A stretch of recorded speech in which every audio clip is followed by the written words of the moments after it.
Good morning, ladies and gentlemen, boys and girls. Let me ask y'all something. Have you ever been stuck on a boss fight? You ever try taking down a boss and then it just keeps killing you over and over and over and over again?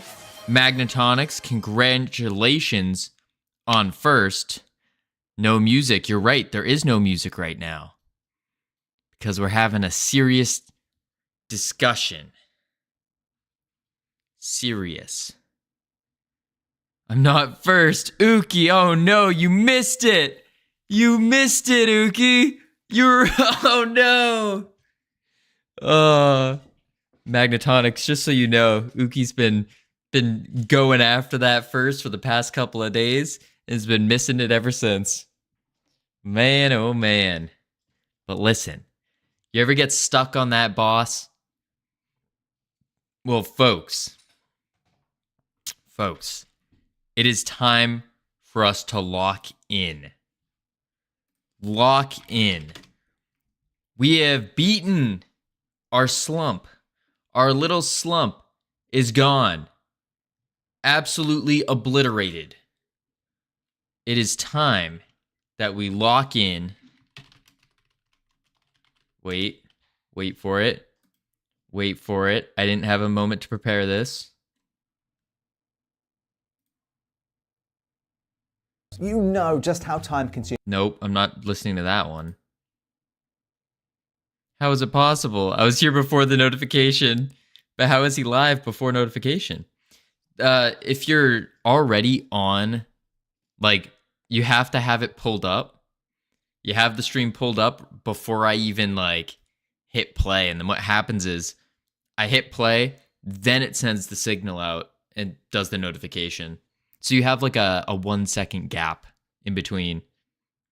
Yeah, a small delay, just in case someone accidentally clicks start. Exactly. And you missed it. You missed it. Wait, is this the right music? That's not what I wanted. All right, well, we're not doing that. Oh well. Oh well. But anywho, as I was saying, it's time for us to lock in, folks. We have obliterated the weird little slump we were in. And the way we did that was easy. The way we've been saying how to do it all along. You just gotta do it. The way we did it. Easy peasy, lemon squeezy. That's how you do it. You take it, you start off with little easy wins, you snowball into a little bit harder ones, still easy, but a little bit harder, and then pow, you're in.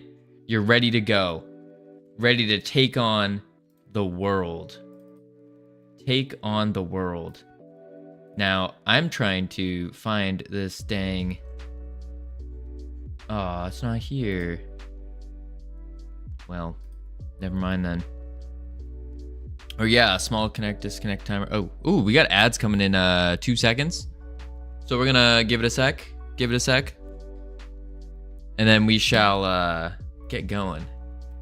Get going with what we're trying to do.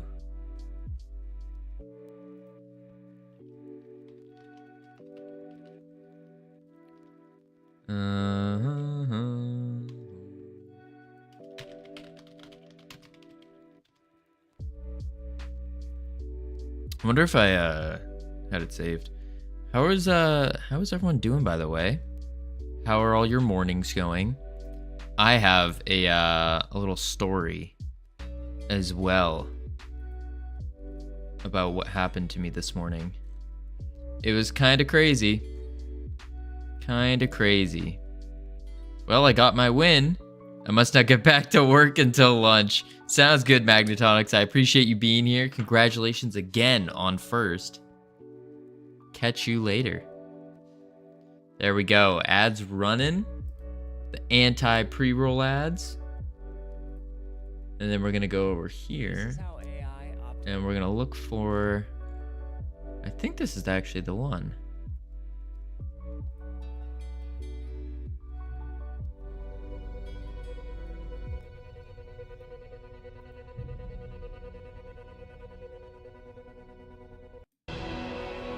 Yep, that's the one. We'll just keep playing this for now. All right, dude only came to steal my first. Oof. Oof. I mean, hey, if you ain't first, you're last. It's just what it is. It is what it is. By the way, Uki, do you like my sweatshirt? Do you like my sweatshirt? It's a pretty nifty sweatshirt we got going on here. Got a nice little piece of tape. It's looking good. All right, what we're gonna do, we're gonna open up the demon realm real quick. And we're also gonna open up the demon boss while the anti pre-rolls are rolling. There we go. There we go. You taped it? What are you talking about? It came like this. It's a nice little, sometimes I'll write something on it. Use my own camping tricks regularly. That's what I would use these for, but I don't camp anymore. I just do this. I just do this. Why does he look like he's lagging? Oh, because he was lagging. Man, oh man. All right, we go here. All right, ad should be done in approximately 1 minute. And then I can explain everything that's going on.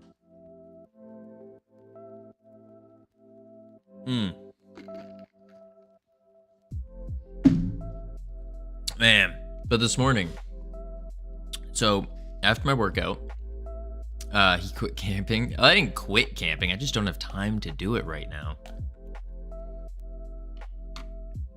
But this morning, after my workout, after my shower, I went outside and I was like, I need some sunlight. So I started getting some sunlight and all these birds were coming by.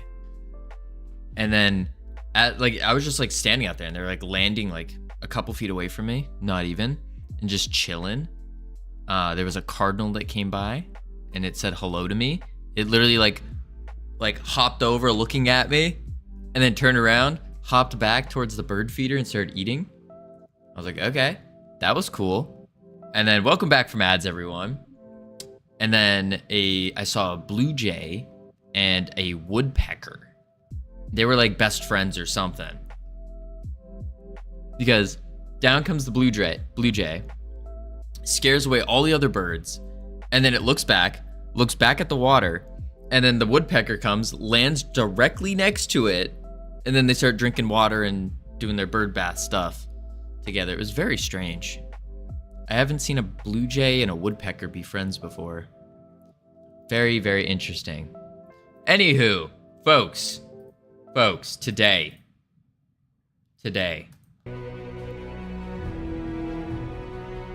We started off. Hey, good looking. Oh, good. Howdy, Dan. We started off and we had a slump. We decided we don't do burnout. We decided we were going to destroy it. So we started small. Started building our way back up. And today, folks, today is the day. We are going to clock in, walk in, and destroy this demon boss. Now, who's with me? Yeah, woo, me too, yeah, I am. Ah! Okay, that's enough of that. Back to our lo-fi. Anywho, Box Trooper, thank you for the follow. Welcome to our team. All right, so what's actually been going on the past couple of days? Hey, could you follow me back? Do you stream Box Trooper? What do you stream? You gotta sell me on the pitch here. You gotta sell me. My follows, I only follow a few people. I try to keep it low. Just people that are like within whatever I find interesting at the time. Or else I'm just gonna get spammed. I feel valued. Thank you. You're welcome, Dan.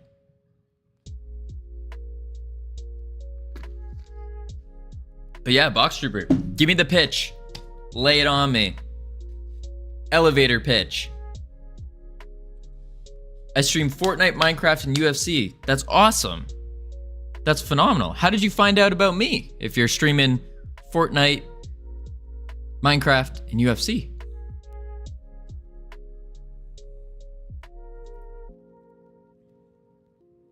Because we're over in game dev right now, aren't we? I think we're game dev. Yeah, we're in software game dev. Yeah, very interesting mix. Mostly Fortnite. Nice.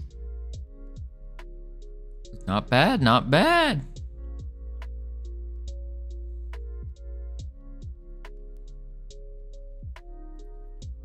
But how did you stumble across this channel? We're game devs. We don't game. We do game, Sammy. We game every single night. Every single night. Because we have 2 streams a day. Let's check out some Box Trooper here. Alright, my team got 1 kills. Oh yeah.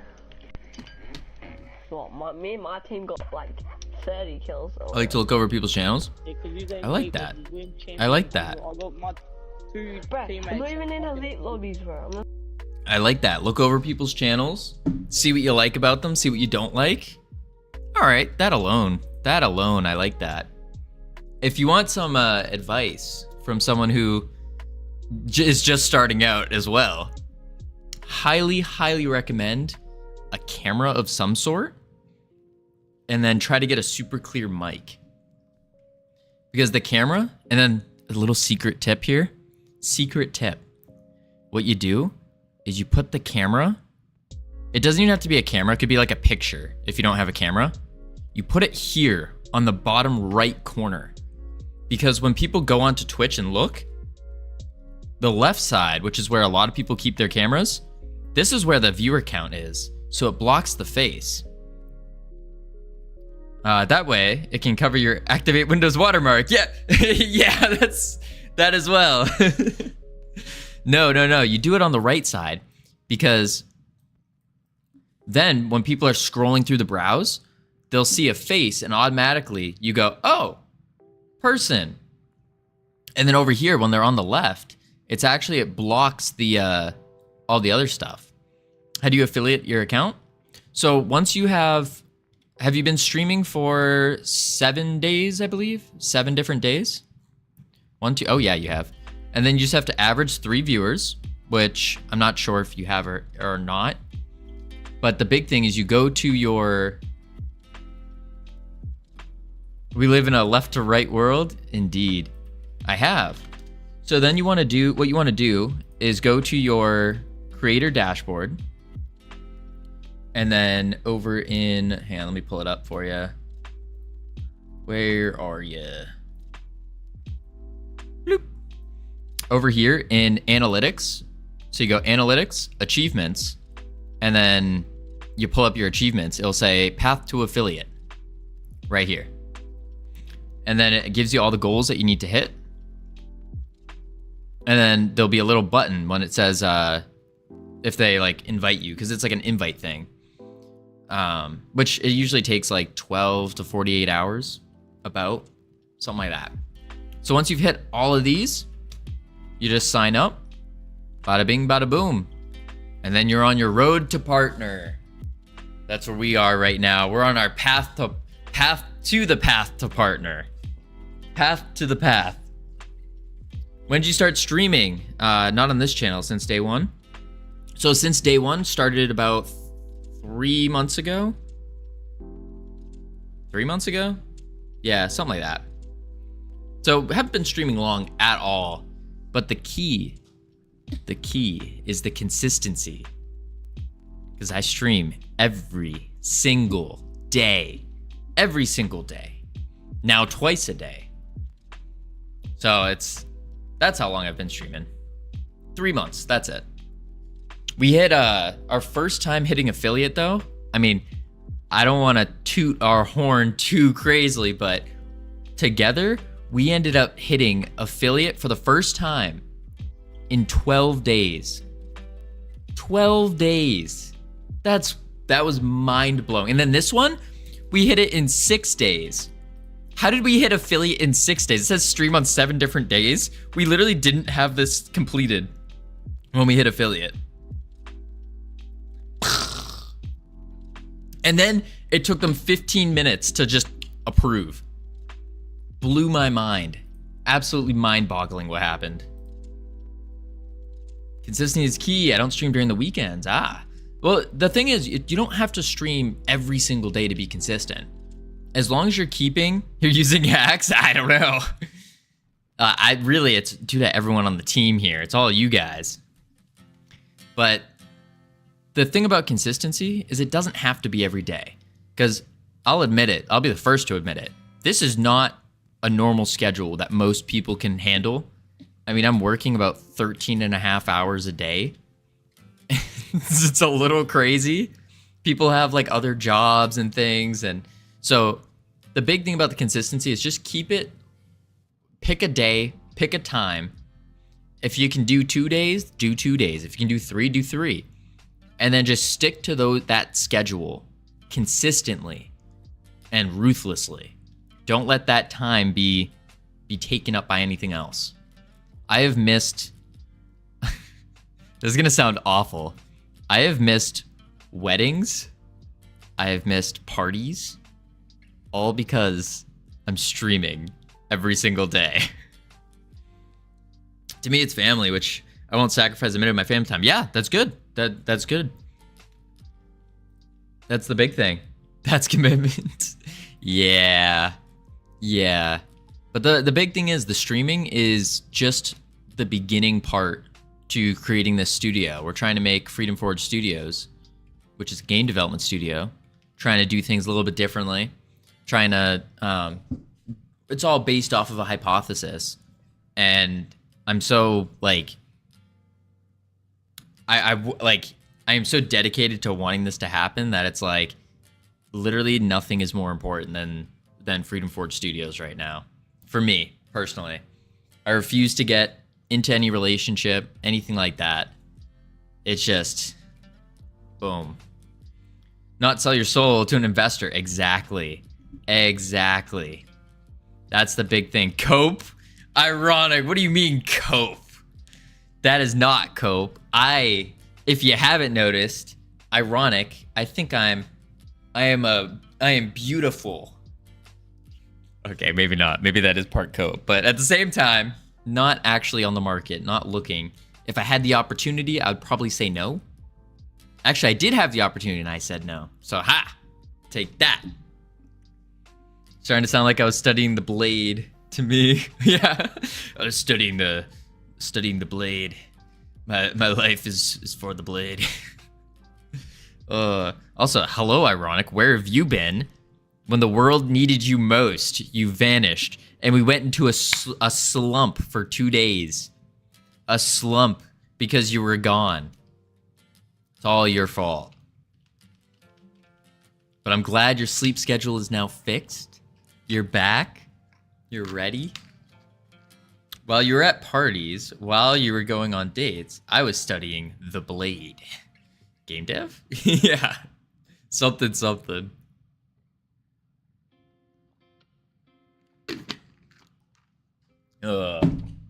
Yeah, I wake up at 3 o'clock in the morning, check my stocks, immediately invest more money into the stock of choice. Only half that's true. Ironic saved my butt a few times already. Not all heroes wear capes. True, some heroes dress up like kangaroos. I'm using he doesn't use a cape all day. Alright. Time to show off what we got. This is the demon boss, folks. We come over here. Okay, he's broken. That's right, because we broke him. Because we were fixing other things. So we have to go back here to the animations. Okay, and we have to reconnect our method calls. So boss landing had a method call. Let's go to the script, because I was smart this time and I wrote down where everything went. Let's fix the problem with the boss hitting the wrong area. Yes. Yes, that is not a thing anymore. How we fixed it, I don't quite remember, but I know it's fixed. Let's first disable this animation tree, so then we can mess with the animations. Head over to our summoning animation, and then right here, boom, on the hand flick, boom, add track, method call to the boss. Okay. Insert key, and we're gonna do summon. This is gonna summon all of our little imps with bombs and stuff. Then we need to go, let's just hit save. Let's go to another call. Call to animation, boss land. This one's just tweening his Y position, and then we'll state swap. So let's go to boss landing. Boom, just right at the end, really. Add track, method call to the boss. Hit okie dokie. Insert key, land. For the ones, Open. Safety isn't a catchphrase, it's a culture. Hit that. The ones who help make sure Save. makes it home Go to the safe. script again. For the safety-minded who want And smash.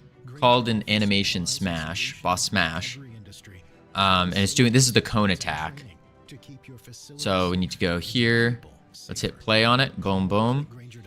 I'm still not sold on this animation. I feel like it goes, like it does a good smash one, and then it goes like really fast with the second one. Not sure if I'm a fan of that. Not sure.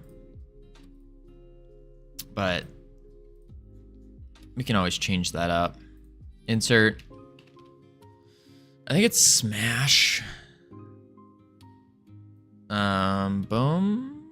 Maybe. Yeah, I'll just do it there. Save. Go to the script again. Called an animation smash. I think that's it for the animation calls. Seems like it. So now when we go to the Demon Realm, we're going to hit play and check this out. Check it out. Here we go. Oh, I didn't turn on the animation tree. Good catch. Oh, that's annoying. Save. Now we got it. Now it's going to be beautiful. So we run over. And what we're going to do. There he goes. He summons. Oh, they just absolutely obliterate us. That's interesting that they summoned over there, though. Where the heck is our boss? Where'd he go? Oh, there he is. He like flew off into nowhere land. Huh. Let's see what he does. Boom. Yeah, the radial is off. Oh, it's centered. That's why. Everything was based on the global position. It should be on his spawn point. Okay. Well, that's an easy fix. So what we do is the center is the player, right? Look at, that's fine. Summoning portal global position equals the marker array global position. But when we add in portal markers, okay, that's fine. So why is he going to the global position?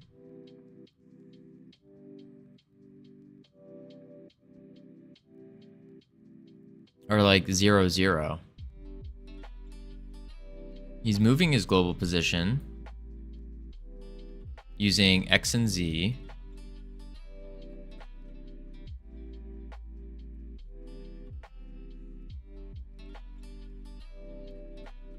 So when he does, let's just start with summoning.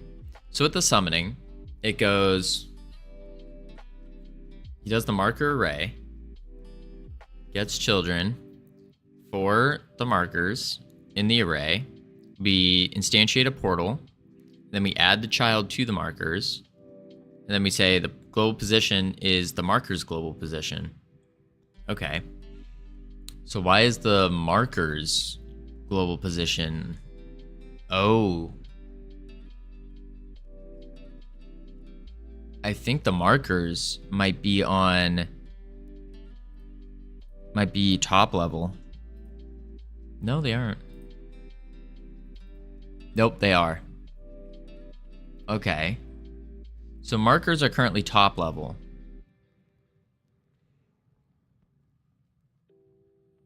So let's take them off top level. See what that fixes. This ring, I don't think it works. We tried, we failed, we delete. Ring of Fire, get rid of that. Save. And then Target Finder. It almost seemed like the Target Finder was top level. Let's hit play. Ah, hi. If you would say, what is your coding speed? How many lines per hour? I know I'm not good way to measure, but it's a quick way. Well, where am I? I am brand new to programming, like 3 months in. So very slow, very slow. My words per minute are like 137 on monkey type, but again, that doesn't really have anything to do with anything. Lines, like something I'm learning is that lines per minute in coding really means nothing, because if you don't know what you're doing, then that you're not gonna, like, it doesn't matter what speed you go at. Okay, this is instantiating in the center as well. We don't want that. So yeah, I would say not very good. Not very good. But in 3 months, we have gotten quite a bit of progress, so decent.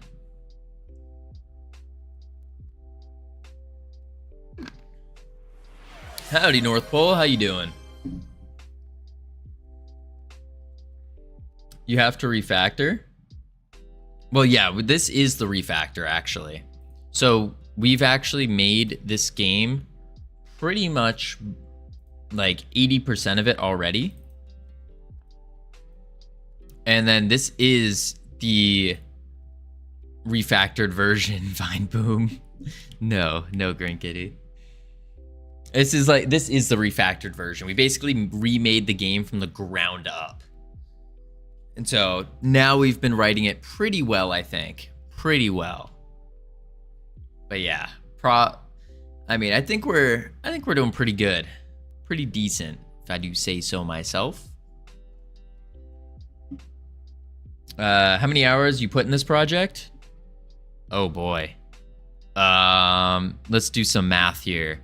So we've been streaming for about 3 months, which is, we'll just round it down. So 30 times 3, 90 days times what? 5.5, 6 hours per day.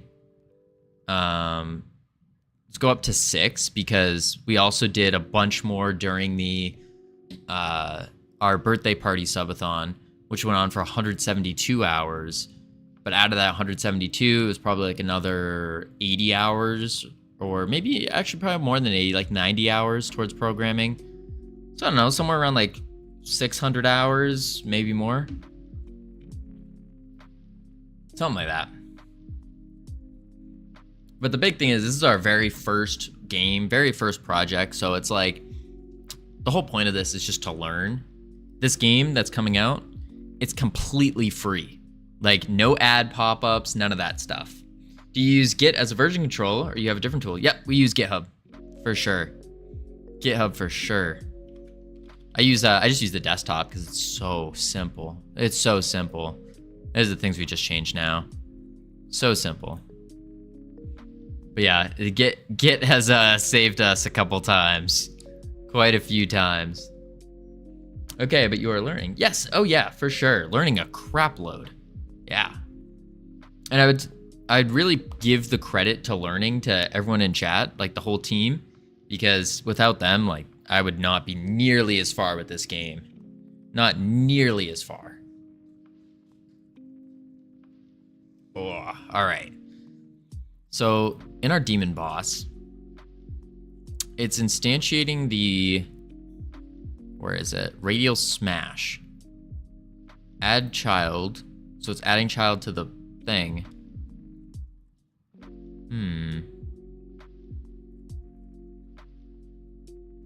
That's why. We're going to vector 3.0. It should actually be self dot global position. And that should hopefully work. But then the summoning's also off. Add child. Summoning portal to the markers. But the markers, for some reason, are appearing where they should not.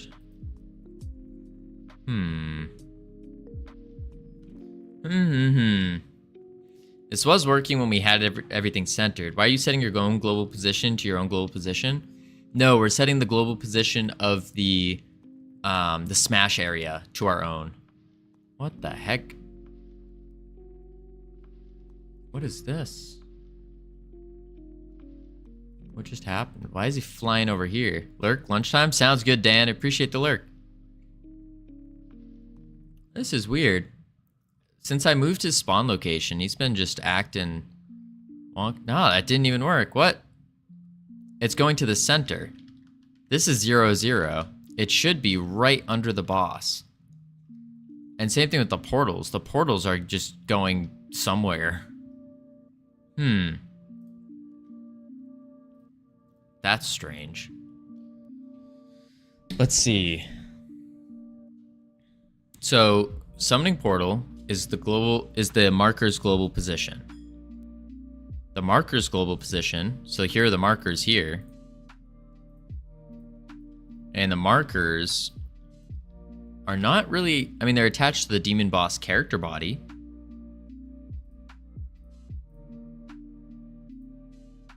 And then circle fly as well is going, it's just not following the circle. All right, let's take it one step at a time. You know, if you add them to the marker,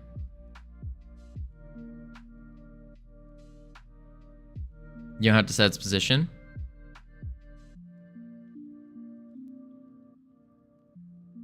Oh, yeah, that would make sense. Okay, so then we'll just delete that line.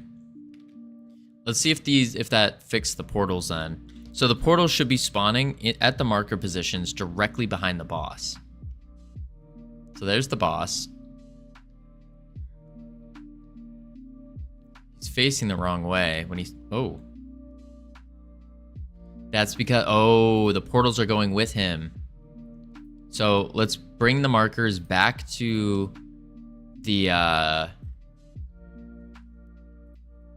back to top level. Save that. Then we go. But this boss shouldn't be running that. Like, he runs it here, but he's like facing the wrong way.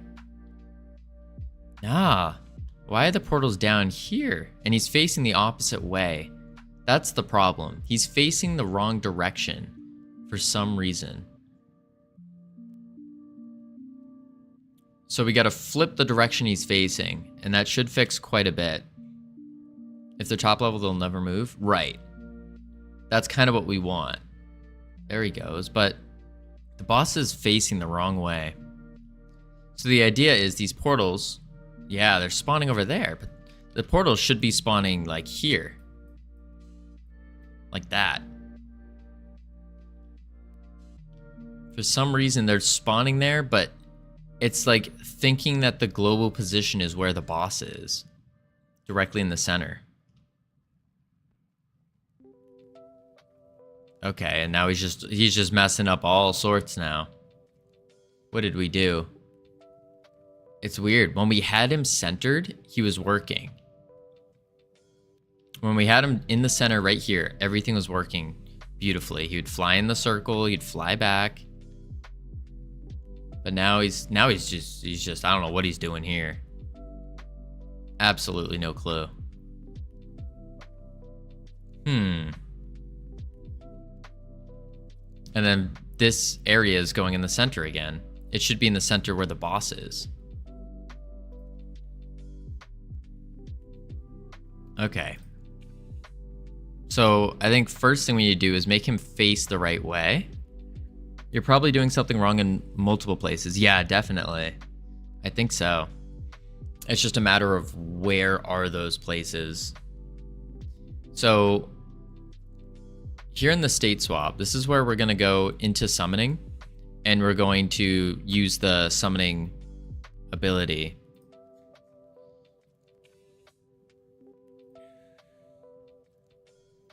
This gets deleted.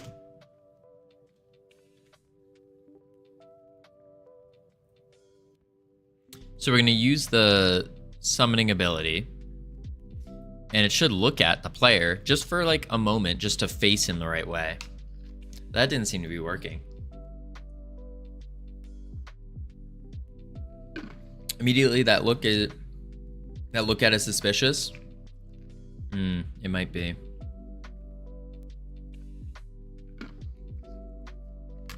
The idea is we want him to be facing the player when he uses the summoning. So in that way, all of the portals are directly behind him. Which way is the demon facing?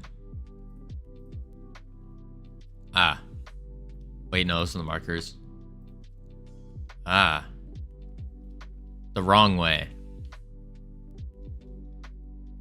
He's facing the wrong way.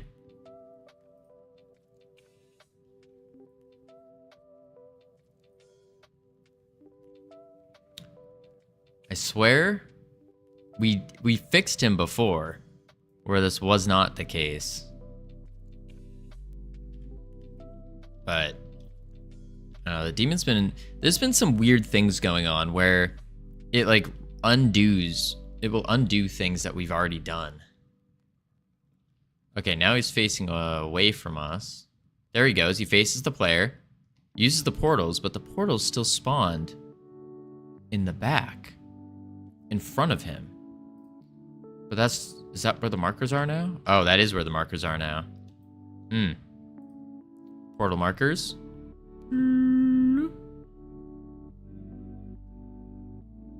Oh, that doesn't work.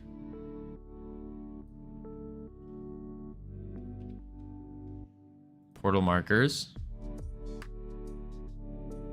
You set the portals to top level. That's true. Take that off top level. Save. And I should be able to just rotate this, right? Yeah. There we go. And now I reset them to top level. Top level. Save. Now when we hit play, because we kind of need them to be top level, then they'll only be around the center of the world, not the demon. Ah, I see. Because the problem is they are not... We need them to stay there because the demon will, after he summons, he flies out, like he flies up and he circles around, and this is where he does his ring of fire. Yeah. And the problem was the markers were, along with the portals, were following him when he was flying, and we don't want that. Maybe we set the portals to top level? That way they just stay there? You had the portals to the world. Yeah. Alright, so summoning. Instead of add child, we can do get tree root? No. Get tree, add child?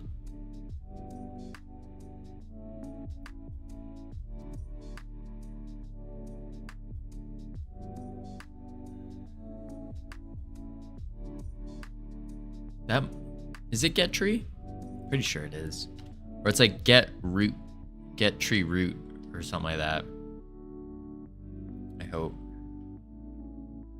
Let's see. Boom. Oh, nuts. Okay, it's not get tree.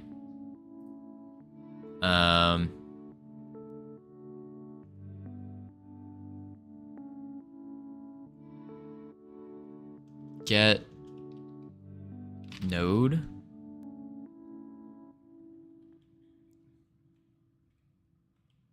Get, oh, wrong one. Try control click and get tree.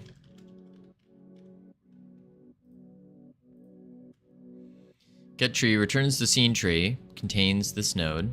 This node is not inside the tree. Oh, if it's not inside the tree, it will generate an error.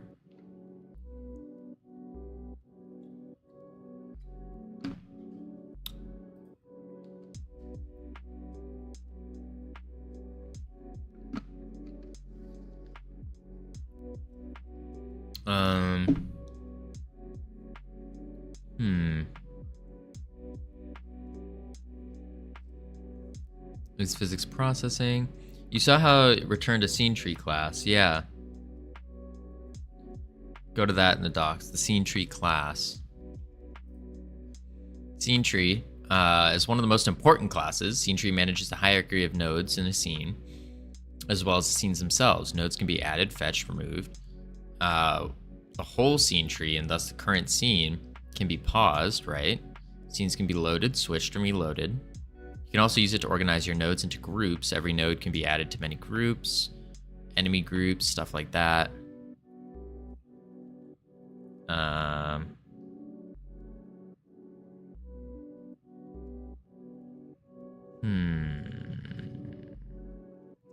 We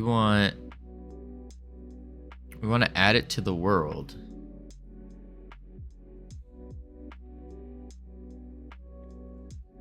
So it could be like,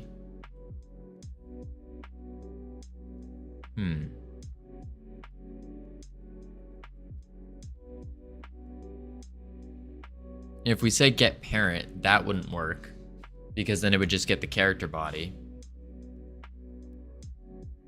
So we could do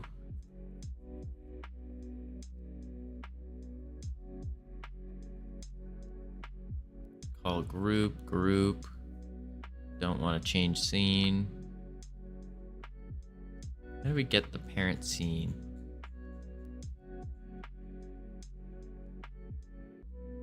Scene tree. Oh, oops.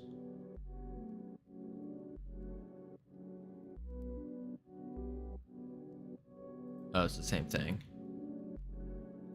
Same thing. Go down to its properties list. Accept current scene. Edited scene root. Quit root. Maybe it's current scene. And then we go into here. Get current scene. Add child. So we can get the current scene and then add a child to it. Edited scene root, no.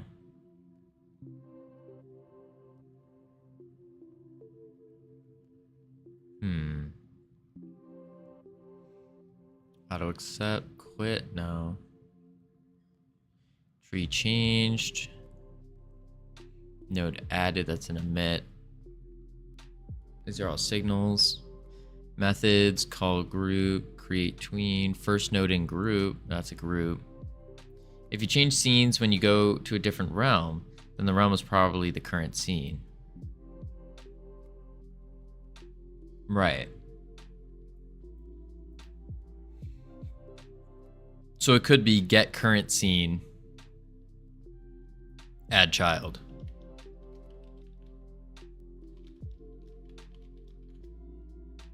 That's not a thing. Get.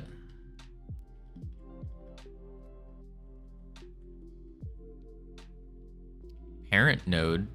No. Get current scene on the scene tree that you get with get tree. Oh. Get tree, get current scene. Get tree. Oops. Dot get current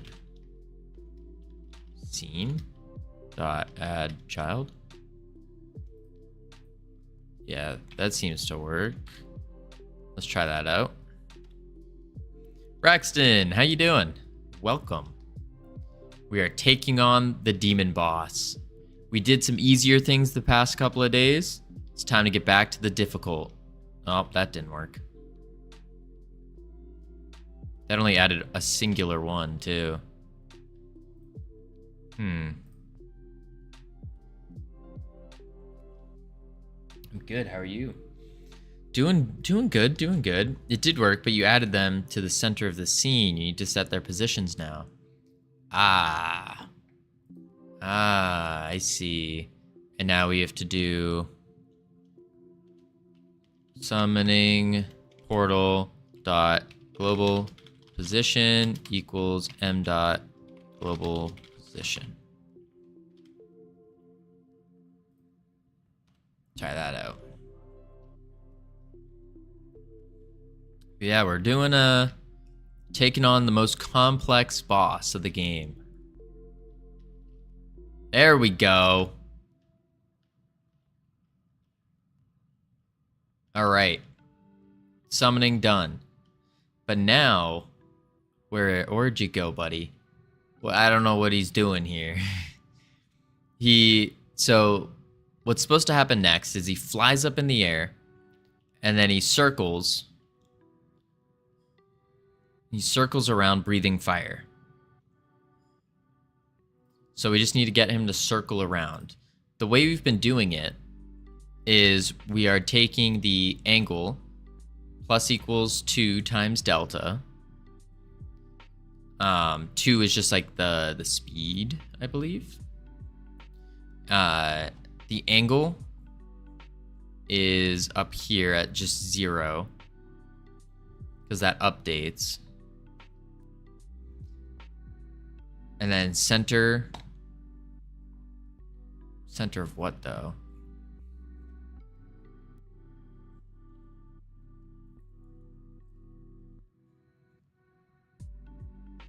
Yeah, so we take the player manager. We take the player's global position, X and Z, and we get the center of that. And we make it a vector too. Okay, you can't set that once. It has to constantly update, or else it's going to go wherever we spawn, won't it?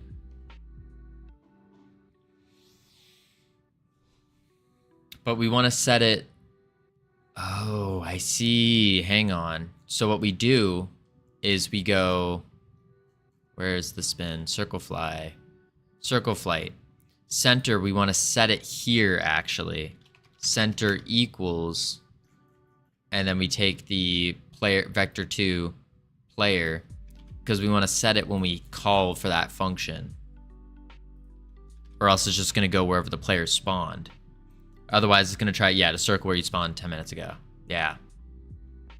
So we do that. Then, well, let's see what this looks like. See how it works.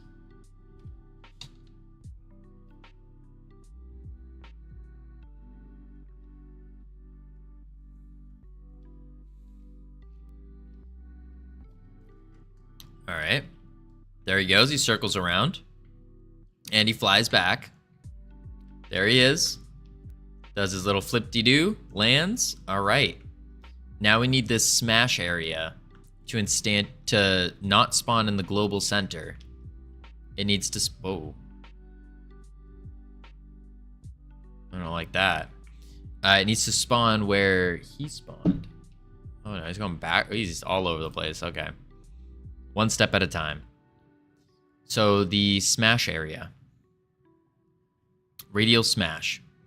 This needs to be in the center. Why are we setting our global position to our global position? Yeah, that makes no sense. Smash area sections. So instead we need to do smash area dot global position equals self dot global position. Now it should spawn directly where the boss is.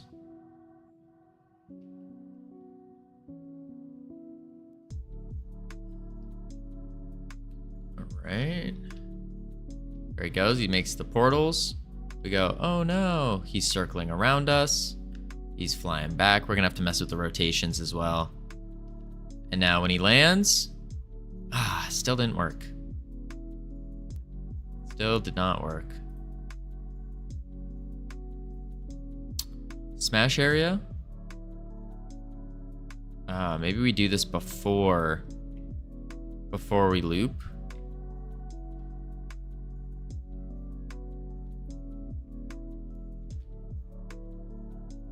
Oh, and there's a space here for some reason.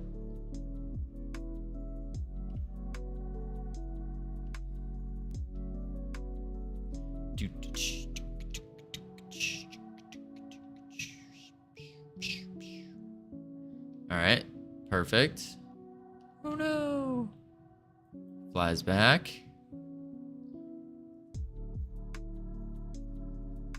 Ooh, okay, it worked.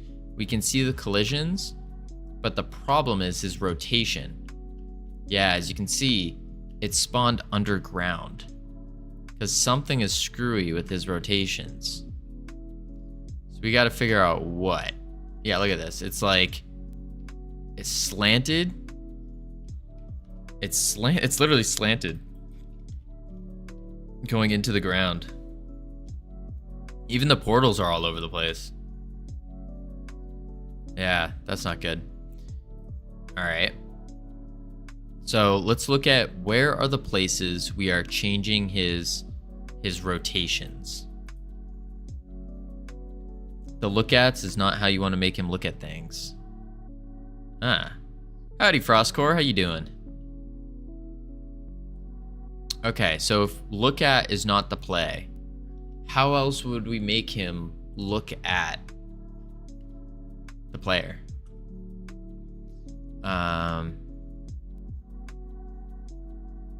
Sub gizmo show. Wait, why did that not bring me to look at? Look at. There it is.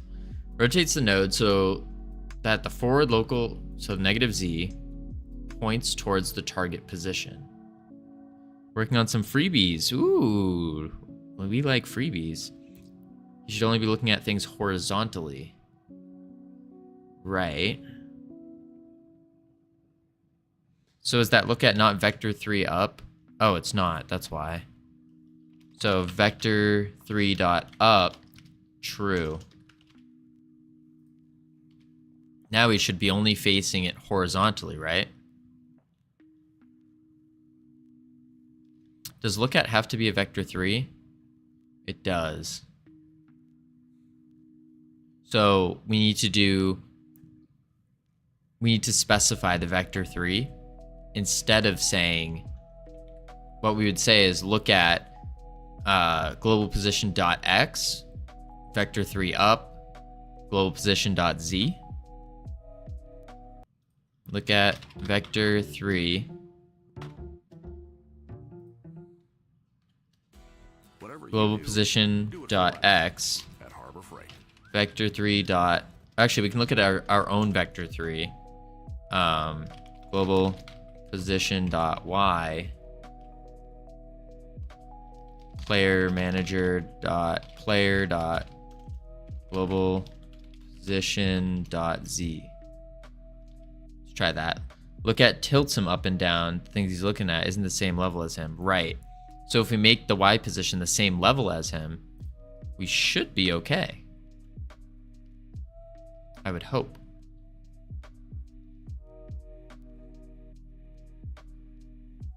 Ooh, nope.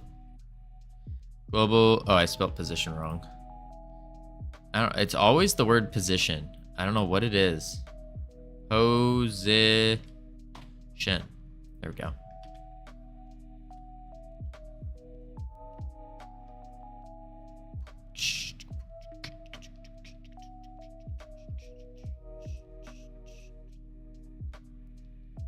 All right. Those kind of. I don't like the way they spawned. That's fine. All right, he's flying back. Smash. Still messing up. Yeah, I would put the player's position in a variable position or something above.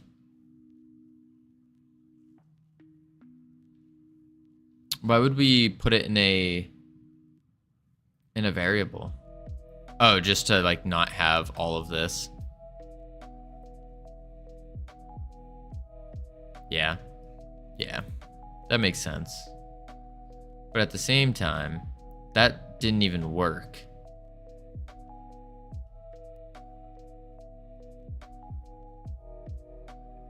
Huh. If we make the Y, you're rotating his rig too, aren't you? Yes. We are rotating the rig over in... where is it? Rig rotation when he goes to land. Because if he's not landed, so the idea with this rig rotation is so that he's like looking in the direction he's flying. But even then, it doesn't quite work. And we have that turning off and on using the landed Boolean. So maybe we need to use another look at, same exact kind of thing, except instead of looking at the player, he'll look at the spawn point with the same Y as him.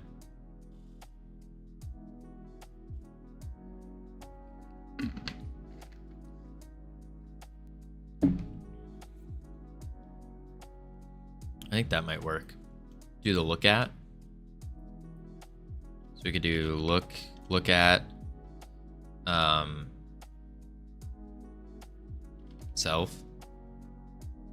Well, target is actually spawn point dot global position. Why does the rig need to look at his direction? Well, this isn't the rig per se. This is just him. We were using the rig just to rotate him as like a gimbal point. But now we're trying to make him just look in the direction he's moving. Dot X vector 3 dot up. Actually, no. Global position dot Y spawn point dot global position dot Z. Vector 3 up, true. Let's try that out.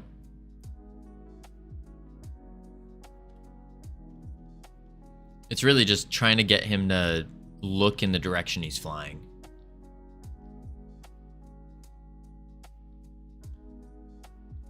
Yep, so he summons them because he wasn't facing us, so that was an issue. But that's what caused that. I was going backwards. That's fun. And now it's really off again.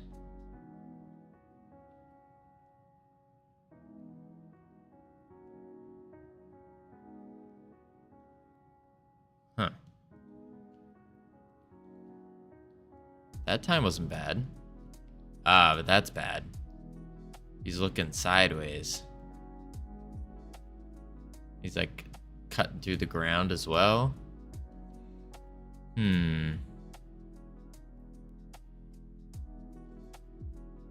Just delete this.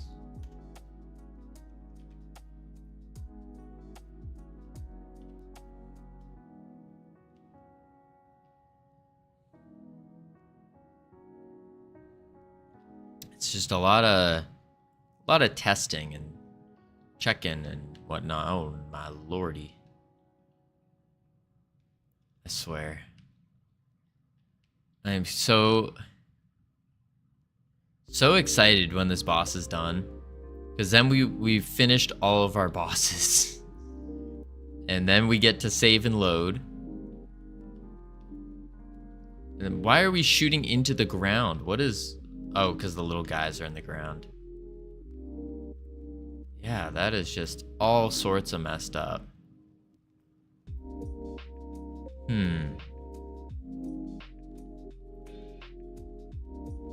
So what is another way we can look at since this is not working?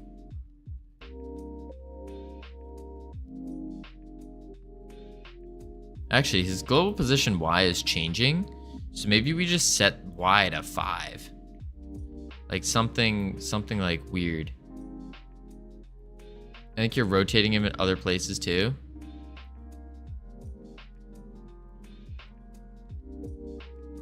We're resetting his rotation when he does the smash.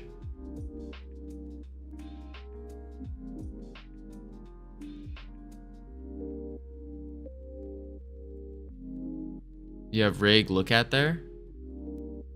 Wait, do I? Yeah, that's so this is so when he goes to do the smash, he's rotating to smash.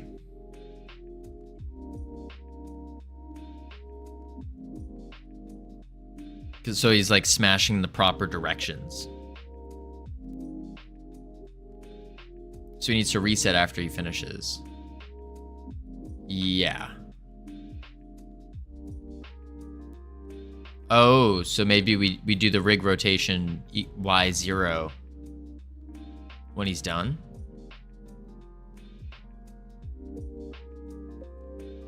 So we'll do rig dot rotation dot y equals 0.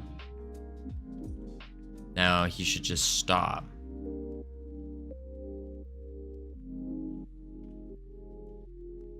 Rotation degrees needs to be 0, 180 after he smashes, not just y. You're making him look at. Oh. So not just his y, but his rotation altogether needs to be a vector 3. That's going to affect all his axes. Okay. 0, 180, 0. And then just ooh, I don't have numlock on.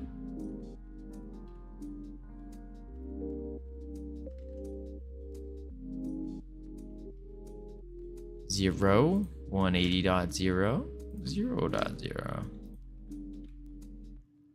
If you're gonna do 180, use rotation degrees. Rotation. Oh, because it by default it goes into in radians, right? You're a vector 3. Ugh, nuts. You got me, TK. How you doing? Am I a vector 3? Nuts.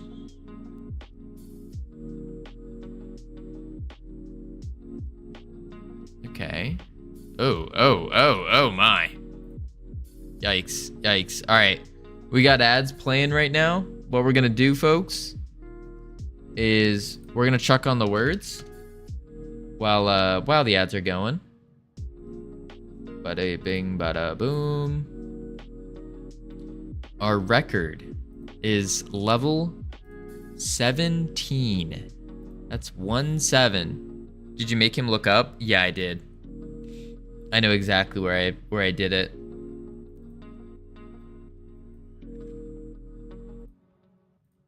I think I know where I did it.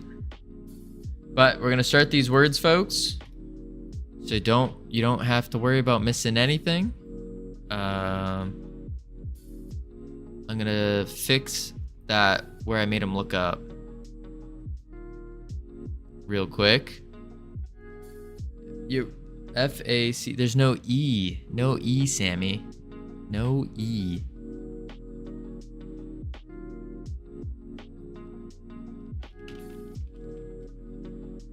Close though.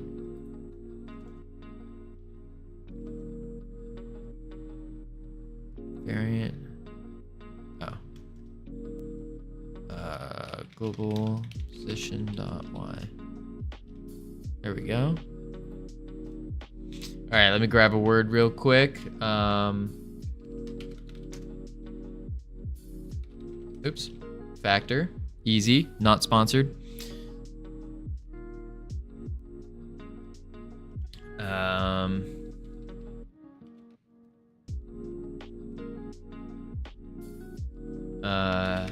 Actor. Easy.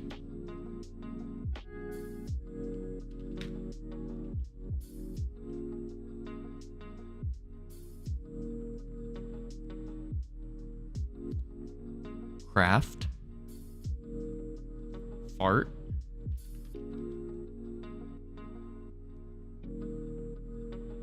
Folks, these are some easy words. There you go.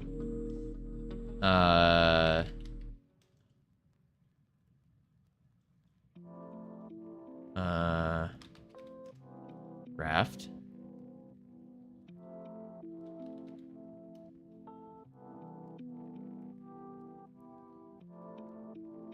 Cart.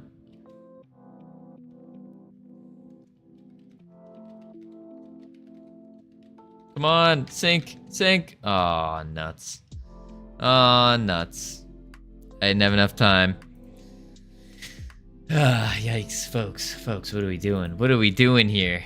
What are we doing? All right. I'll get one word, and then I will be right back real quick. 45 seconds. BRB.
Okay, that got me really dizzy.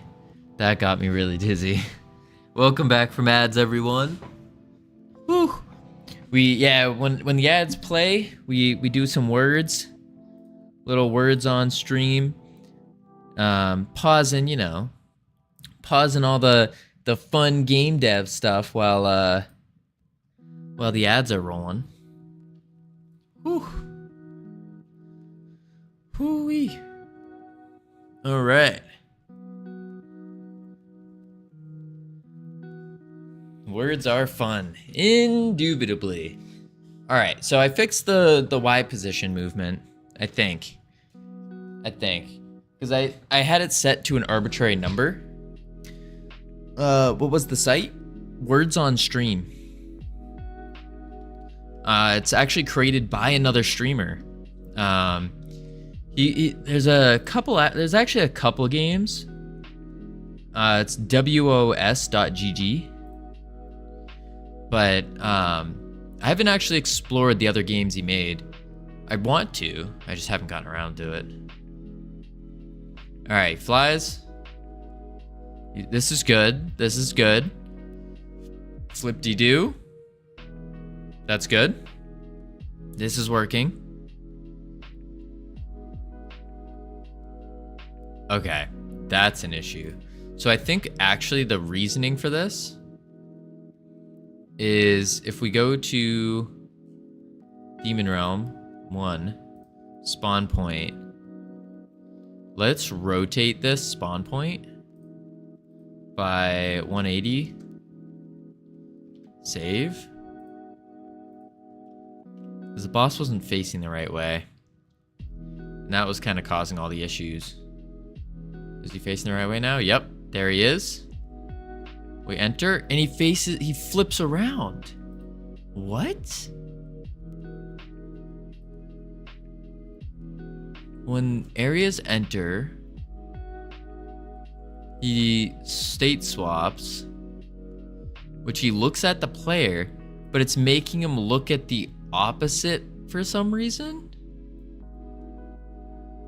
Huh?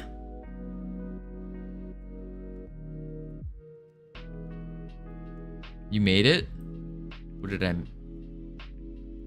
With the third argument. Oh. But isn't true saying use your negative Z? Like saying use your face?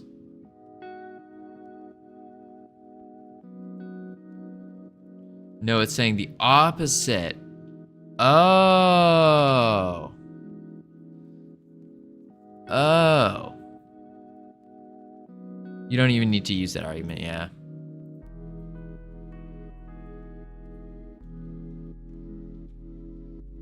Now let's try it. That would explain that part. All right, he's doing good. There he goes. Boom. Beautiful. He's circling. He's coming in. Boom. All right. And then he's smashing all the areas. And then... Bam. And his Y was messed up when it tweened down. Okay, so let's go to the smash area now. The radial smash. For some reason, that is it's instantiating into the ground. And that doesn't make sense. Which means also this look at, we don't need it to be like that either.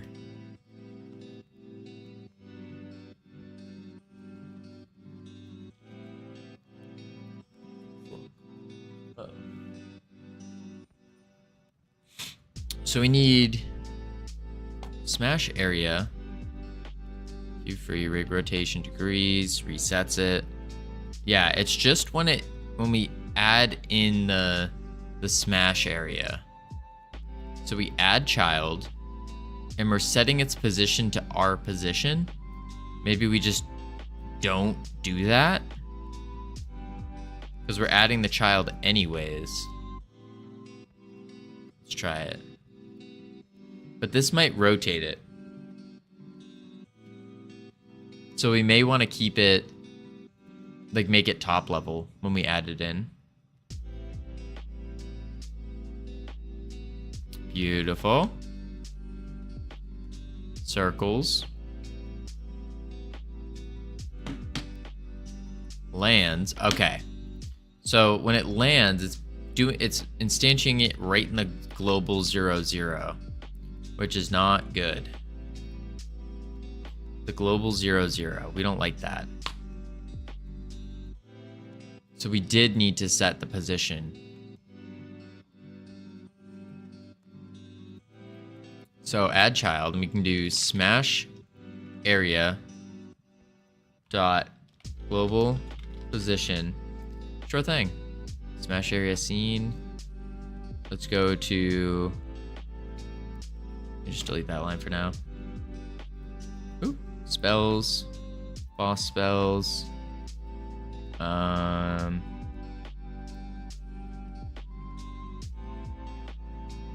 Radial smash. What the heck? Oh. Here it is. Ta-da! Boom. That's top level. Oh, yes. It is on top level. That's why. And then after... Because we need to keep it top level. That way when he's rotating, it's not like rotating with him. So after we add the child, then we set it to top level.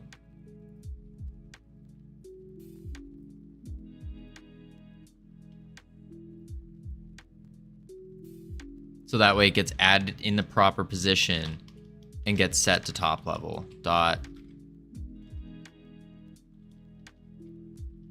I forgot how to set top level.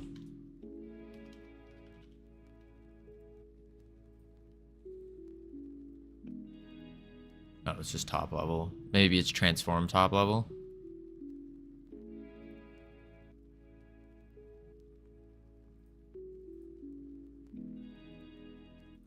Dot. No, I think just dot top level.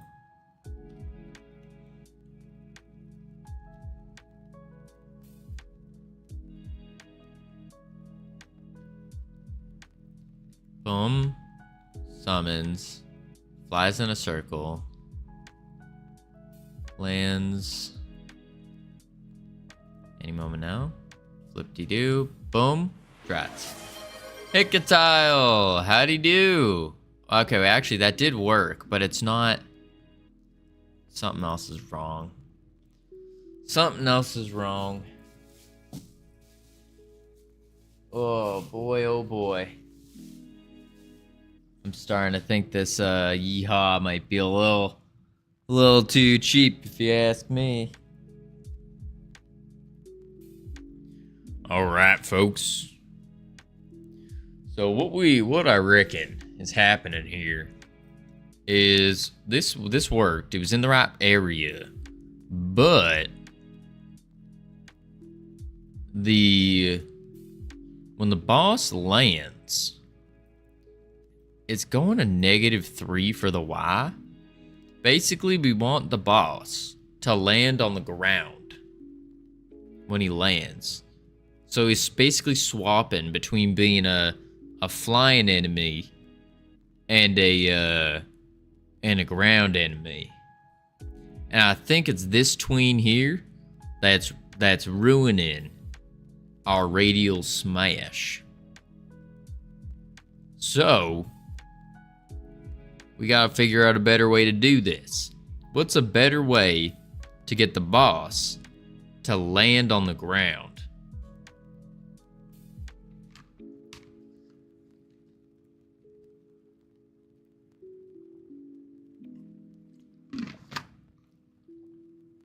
You would think it would be 0.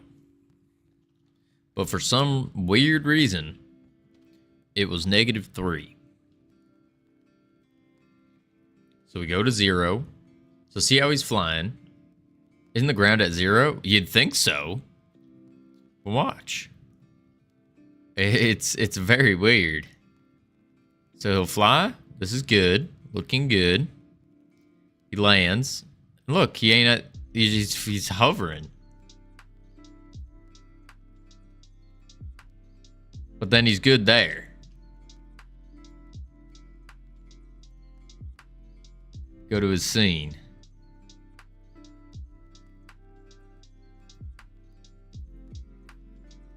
Oh, is it because he's hovering from the start?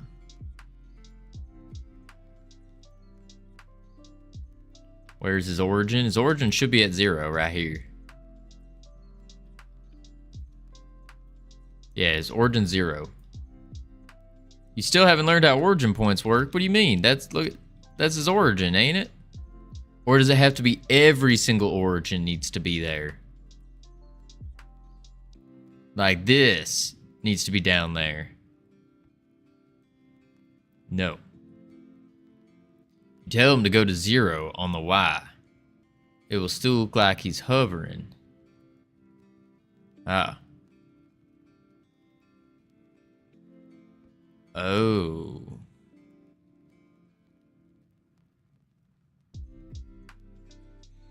Oh. When we're telling him to move, we're telling the character body to move, aren't we? So then if we set this down to 0, or sorry, not 0, to wherever he is on the ground. So we set this here. So now he's on the ground. Do the collision shape. Bring it down. Like so. That. We can go like that a little bit. Alright. We do it like this. Then we need is... We don't have a targeting marker yet. That's fine. Save. And now, what we need to do is in the ready, we want to set his, his global position dot y equals 7. So it looks like he's flying.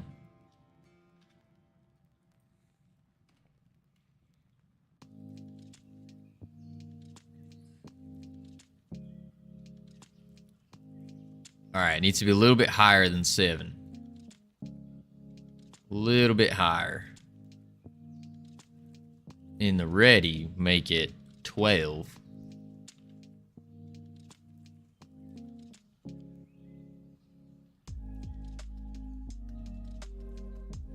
No, he's still on the ground. What in tarnation?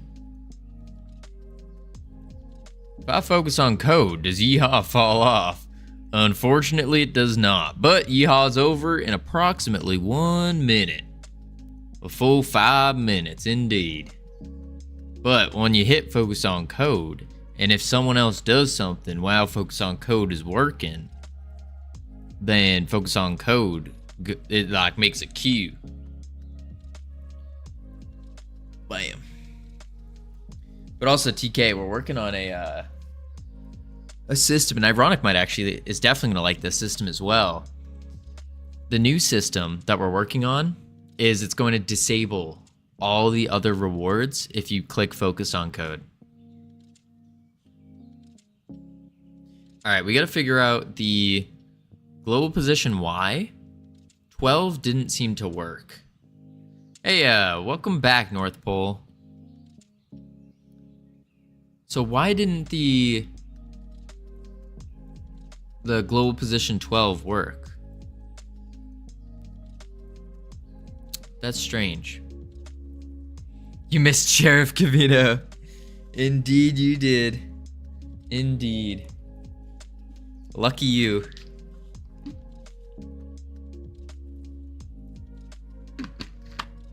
All right.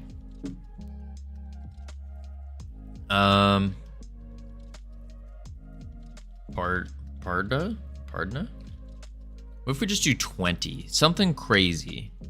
See if it even has an effect. Yeah, it doesn't. See how he's still in the ground? It's not bringing his Y up for some reason.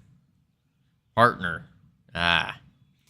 Speaking of partner, folks, we're on the pre-partner push.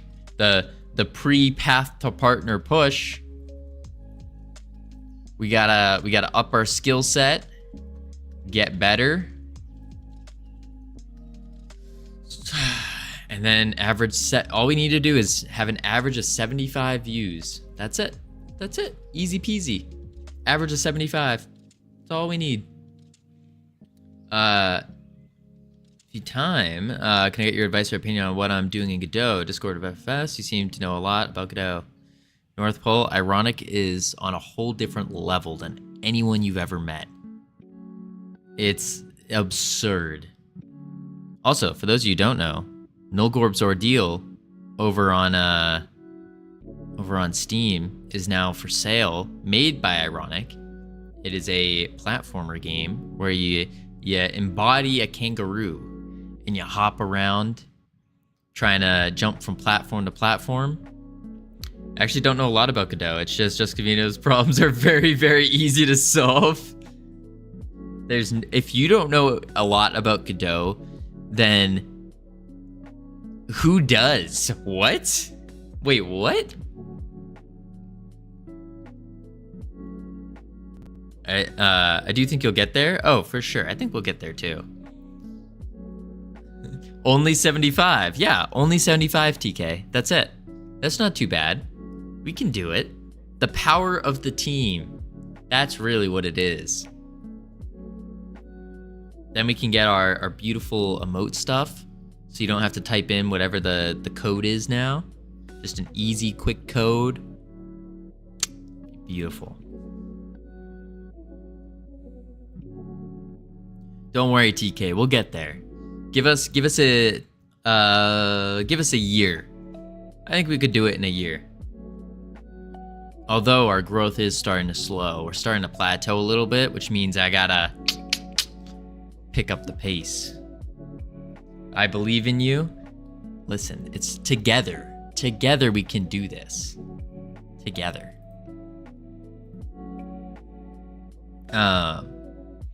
Let's see. Which also, by the way, speaking of partner, it seems like I really need to set up a system to figure out who's partaking. But we have a Halloween costume contest coming up, and there's a lot of we've been getting a lot of likes over on X on it. So it seems like there's a lot of interest building up. But basically, real quick, the theme of the costume contest is software and game development. So use your imagination. Submissions are judged on presentation, creativity, and then the relation to the theme. And they're going to be judged by myself, you guys, the team, and we have a couple special guest judges that I think y'all will love. I'll make my dog join. Do it, North Pole. Honestly, completely welcome. Completely welcomed. Encouraged. And the prize. First place, $100 US. And for every 10 submissions, we'll be adding another ranking. So second, third, fourth, all the way up until 5th place. And then on top of all of that, 50% of all of our subs and bits that we gain during the month of October will be going towards that prize pool. I think I'm gonna have I gotta set up some kind of like interest form or something so we know what numbers to expect here and we can have it all ready. But I mean, it's set up almost like a game jam in a way. But I think, I don't know about you guys, but $100 US, I think that's pretty dang good. Pretty dang good. I've seen game jams that are like $10, $50. So I was like, nah, we're doing 100. Do I have $100? Well, I've been saving. I've been saving for the past couple of months. So I got it ready. I do have it ready. But yeah, we'll see how that works out. All right. So we need to get the demon boss's Y coordinate moving. And for some reason, it wasn't working when we did global position.y.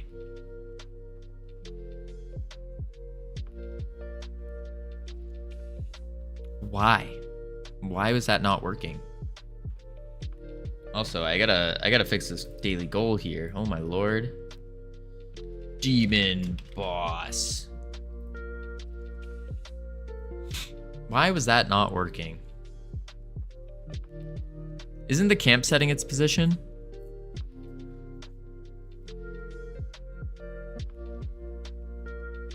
Is it? Let's check. Camp. Pend array.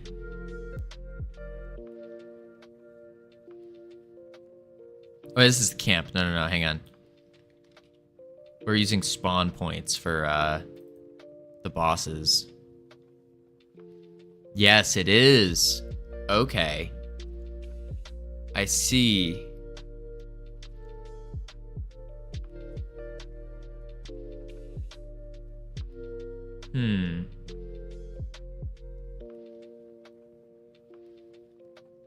Which means we need to change that.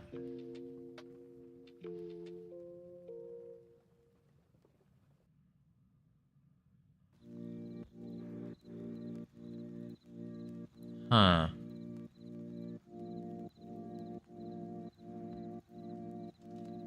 That does make sense.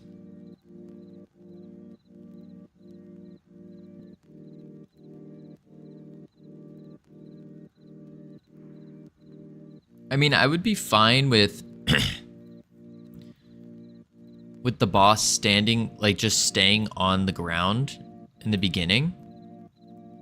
So when he's in idle, yeah, he should be using the ground tree. So he should be idling while on the ground. Because the way our animation tree is set up is it's a little hectic. But basically the idea is we have two different trees. We have the ground tree and the movement tree. The ground tree is, as you can see, he's just idling while on the ground. Let's make this bigger. You can see he's just idling on the ground. And then from here, we can go into summoning. And he's gonna fly. So maybe right when we switch, we start him off on the ground tree. Commit your demons. Broheart, thank you. That's a good idea. Commit your demons.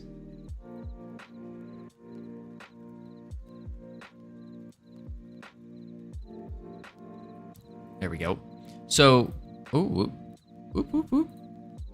Tree. Also, this looks so good.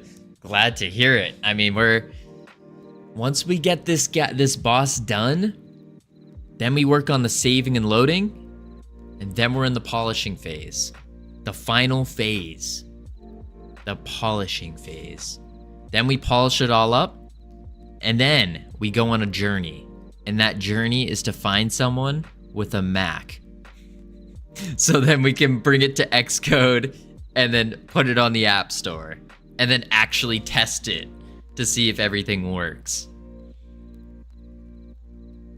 Yeah. In the last 5 hours of the Ludum Dare.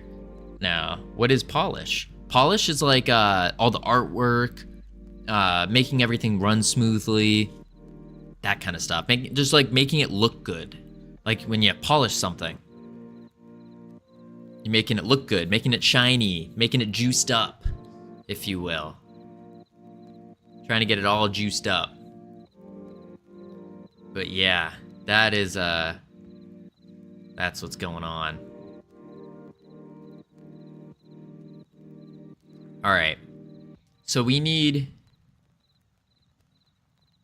yeah.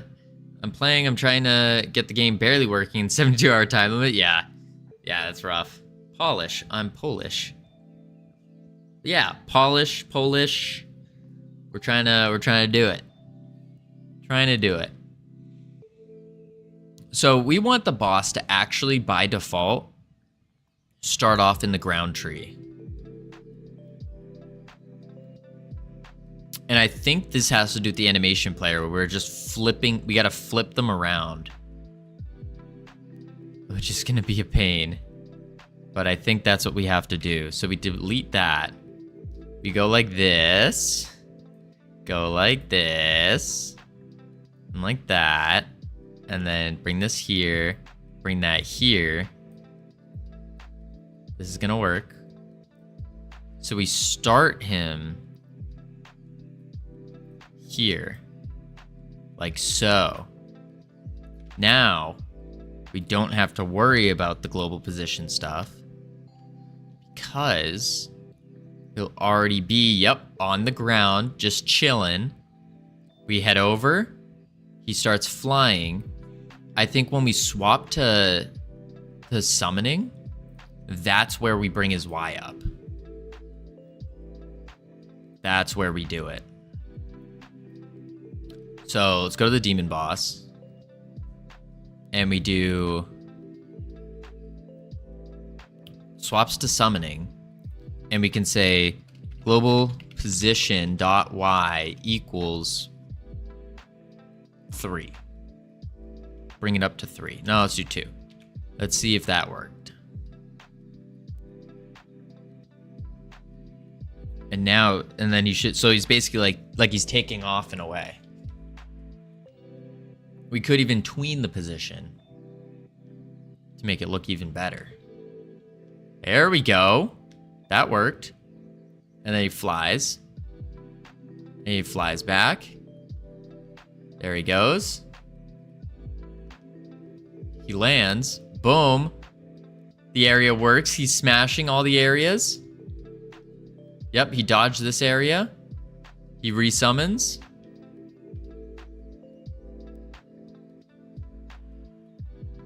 Okay. He lands. He should smash all the areas but ours. It's close to it, but it's working. All right. And then boom. Summons the enemies. Perfect. That's not bad. It seems like everything's working, actually.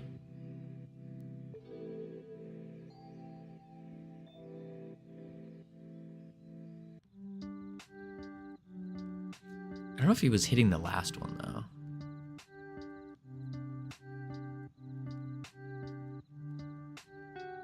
One, 2, 3. Yeah, he only hit 3. He should have hit 4. That's a slight issue. But it's working. 1, 2, 3. He didn't hit 4. Huh. Okay. But his basic movement stuff is working, which is good. I say we just finish off the final mechanic for him. And then we can work on like actually fixing him up. Fixing like the speeds at which he's doing things and all that. So this is the part where we need ironic. This is the part that led to our slump, if you will. And it's specifically, how do we get the boss to breathe fire when he's flying around in a circle? How do we do that?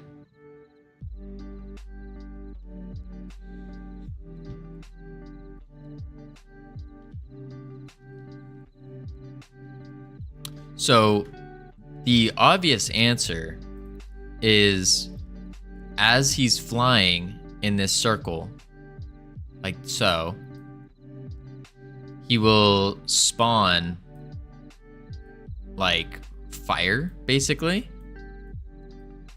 And what we could do on top of that is we could do something like a particle system where it has gravity to it and collides with the floor, and then we make it so it doesn't despawn after like a set period of time. So then when it hits the floor, it just stays there. But then how do we get the signal for when the player walks through it? And that would make me think an area. But the thing is, we don't want to add in the area just immediately.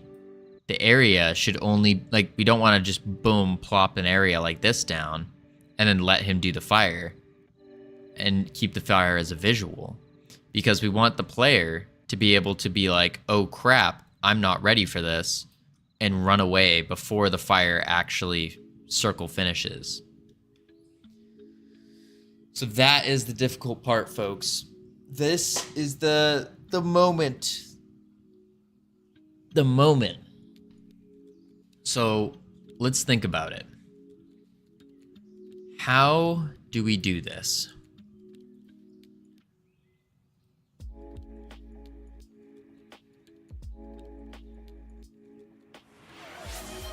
Howdy, Billy Bob. How you doing?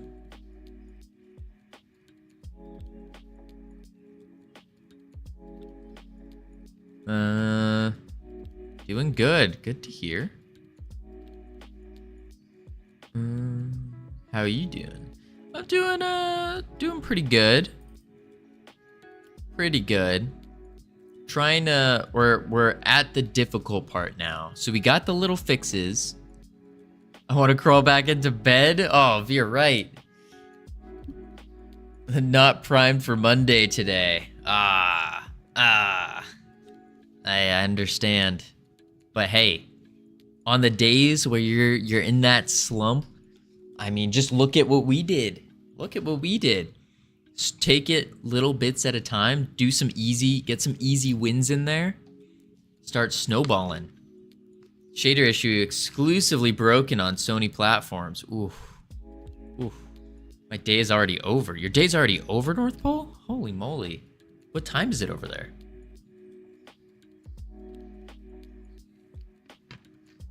You as well, Billy Bob. Holy moly. I'm done with today. Yeah, it's 20. Yeah, that makes sense. That's fair. That's when my day ends. Starts at 3, ends at 20. I'm an hour behind. So what you're saying is you still got an hour of work left. Yeah. No.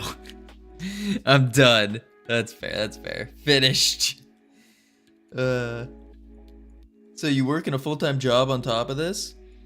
No. This is all I'm doing. This is it. I just took literally just putting everything into this as long as possible. We got a couple months of rent left. So we still got we got a little bit of time. So just throwing literally everything into it. Not to mention, to tell you the truth, a full-time job would be easy compared to this now. Because that's like 8 hours a day. I mean, it's not bad. You think? Yeah. I think so. Being called right now. Oof. What do you think you need to make this a success? We just gotta keep grinding, Green Kitty. That's what it is. We gotta keep up the consistency. We gotta up our entertainment value. We gotta keep posting more on social media. The big thing that would help, like the tangible thing, is getting some actual like long form content out on the YouTube. That's tough. Because I sincerely just don't have the time to edit videos. It takes about 48 hours to edit a video. And it's like, once we start posting, like the thing is, I'm all about consistency. So if I post a long form, it's got to be at a consistent time. Consistent. My money's gone. Probably going to start a lab tech student job pretty soon. Ooh, nice. Random nonsense compilation with chat. Yeah, I mean, but even doing something like that, where it seems simple, it's just like game dev, where something seems simple, but it's really far more complicated than that. That means you have to go through about 6 hours worth of footage. And then within those 6 hours, you have to mark it up to find the right spots that you want to clip. Then you clip that, and then you have to put it together, but not just putting it together. The key about it is you need to tell a story. So you need to use the different methods of a story. You have like the rising action, the climax, the falling action, and the conclusion. And this is like your basic story setup. And so you have to you have to do all of these with those clips, or else you're just going to have a clip compilation. And it's like, is it telling a story? Sure, it's content, but is it valuable? Is it good? I would argue no. That's if you're just doing it raw too. No effects, right? There's also effects you got to add in, zooms, color correction. You have to make the sound. Yeah, the sound as well. That's another one. And you have to pick the sound.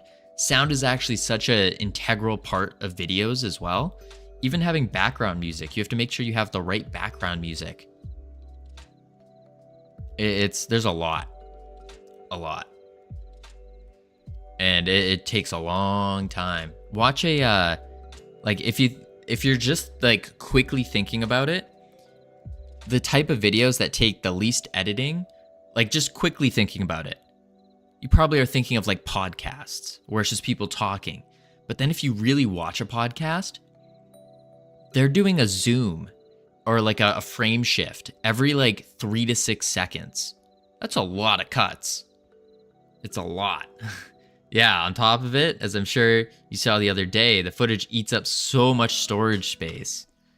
Oh, big time. Big time. This right here, this is crazy. The T7 is where I'm putting most of the videos, and I only have 122 gigs left. That's a couple days. I have been figuring out some better ways to make the files smaller, so I got to get back through and do that.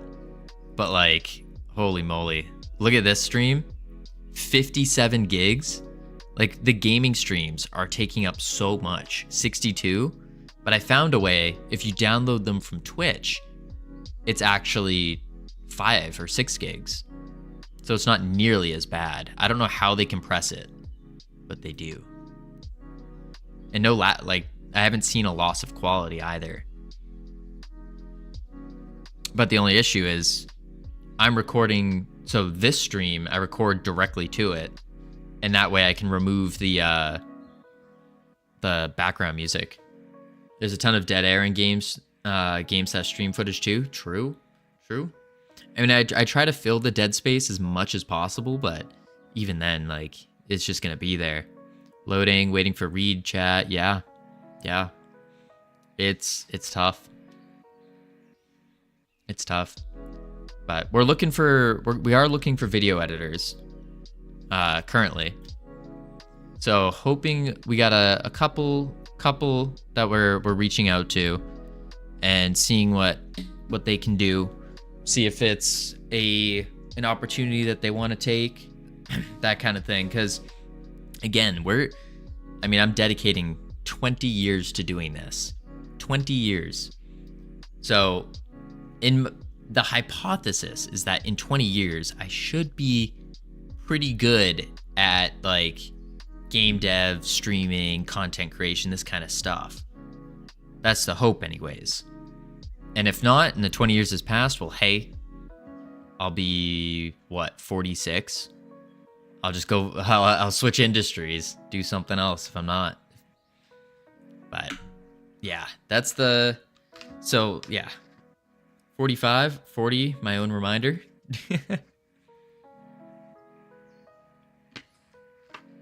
Yeah. 20 years. And if you don't get anywhere in 20 years, then I think that's when it's time to switch industries. But the other thing is, it's not like a waste of those 20 years if it doesn't work out, because, well, I would assume all the different skills that we're learning within these 20 years will be applicable somewhere else, doing something. But yeah. So the ideal situation is we find some editors that are in it for the long term and can grow with us, and hopefully you'll be able to pay them very soon. I think Twitch uses transcoding to be more efficient formats. Yes, they do. Yeah. You can always just be slightly left of where you aimed. I went to school for animation comics, ended up falling in love with games. Yeah, exactly. And the thing is, your animation and comics is applicable to game dev as well. Like, you can use different skills from that and go into it. Although, I started out I went from cybersecurity to lifeguarding and then to game dev.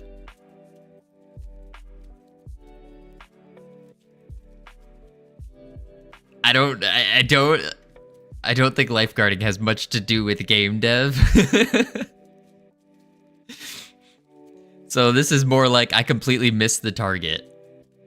I got Wi-Fi upgrade. Nice. It's okay to admit those. I left out retail customer service stuff. Yeah. But the thing is, retail and customer service is applicable anywhere. It's sales. It's a form of sales. 3 megabits? Yikes. Yikes. Yeah. Well, so is lifeguard? Yes. I mean, to be fair, there are skills from lifeguarding and the type of lifeguarding I was doing that are applicable to all this. For sure. But yeah, I'll be lurking. Sounds good. I appreciate it. All right, so let's get back to figuring out how are we gonna do this Ring of Fire. The Ring of Fire. We need to do.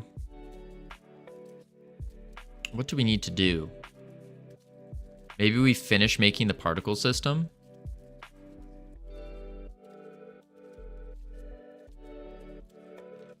And I think to do that, we want to duplicate this. And then we want to go...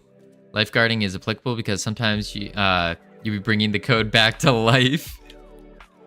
Yes, exactly. Something like that.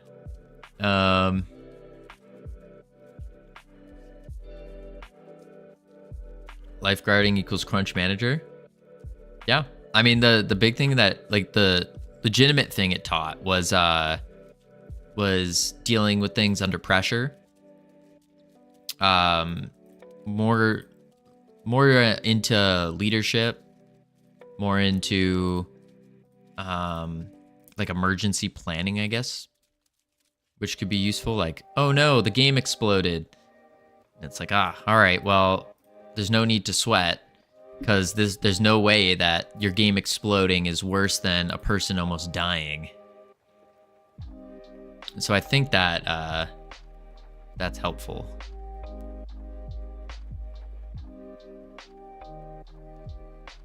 Okay, undo that. Oops.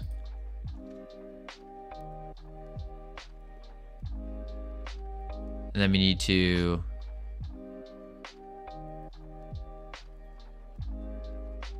make unique. Right? Make unique, yeah. And now we go to this and we do gravity 1. And then we do amount 10. Yep. And then we want to add some turbulence to it. Not that much.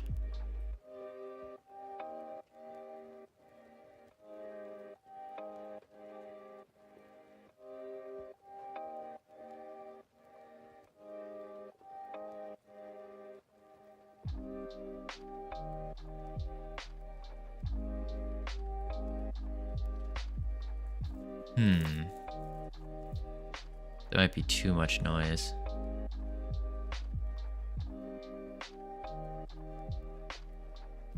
Make this back to 1. Why did the higher noise scale seem better? Nah, that's not right.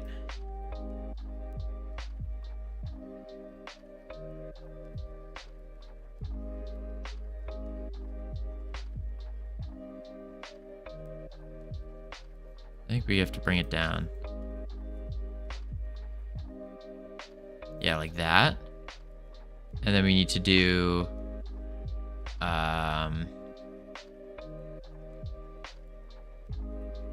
12.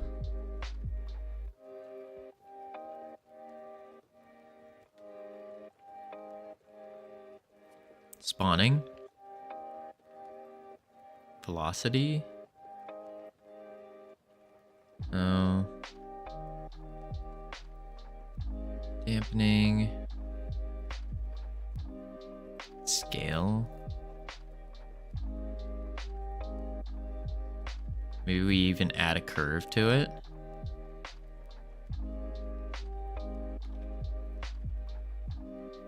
And then the curve will go up to down.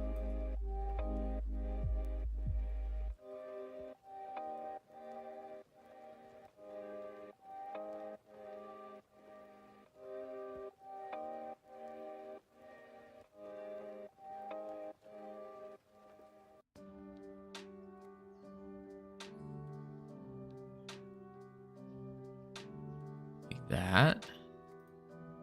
And then we want to do a color curve. And then we can do a emission.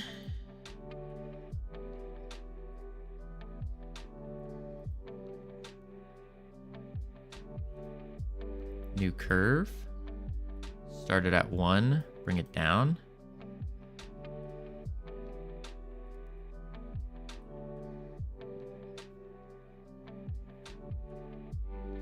Okay. What do you guys think? Is this looking like a fire?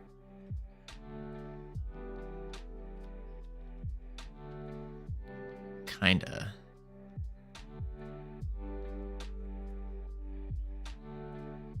Kinda. Yeah, fire. We need to, I think what we need to do is go to geometry. Go to this. We're going to make it unique. Looks like fire. I think we need to actually go, instead of the shader,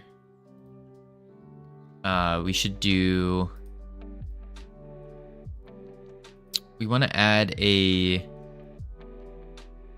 where is it? Man, where? We want to add a color gradient to it. So then it kind of smokes out. So these would turn to gray. But I think to do that, we'd have to go into the shader.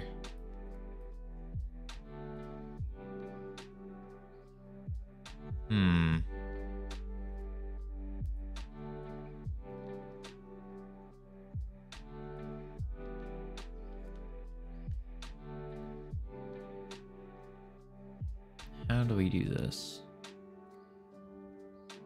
There is another texture.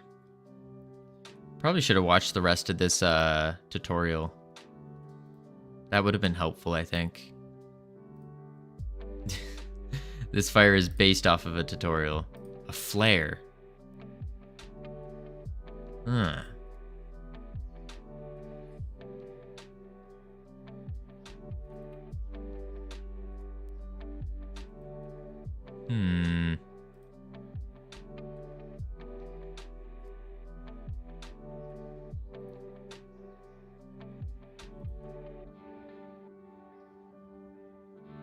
Maybe we try to find that tutorial again.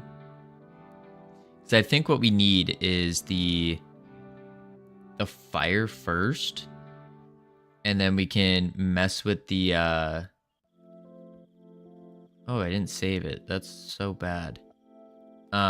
We do the fire first, and then we can mess with the gravity so it drops down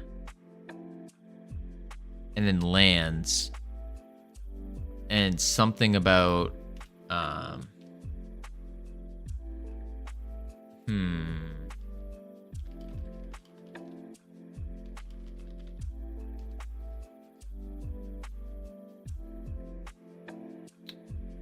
think this is the one, yeah. If you give me 20 seconds, I will guarantee that. I don't want to give you 20 seconds, sorry. Yeah, this is the one. Yeah. For the smoke, I want to show you something when we duplicate. Now let's add a few more things. I want to show you a couple more things. Okay. We could indeed duplicate these, but let's actually practice how to create a particle system from scratch. So With right click, let's add the GPU Particles 3D. Yeah. What do we need? A process material, new particle process material, a draw basically path. just What are remaking the we exact going to same draw? thing. Well, a quad. And then Yeah. the material in geometry, material override, new shader material. The terminology is kind of weird because we are not going to create a new one. We are indeed going to reuse our Fireshade tutorial.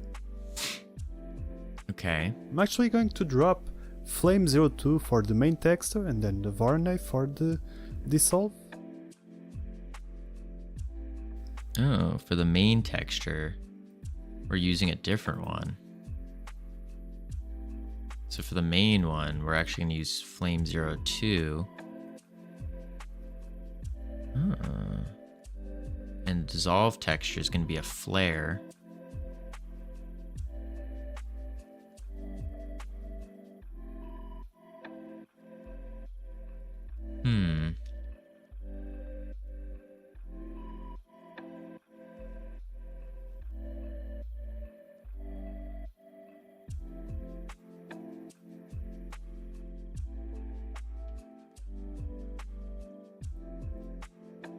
Accelerations? No. I think that looks...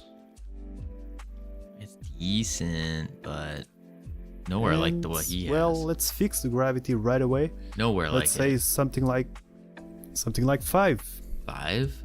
That's what we set. What do you know?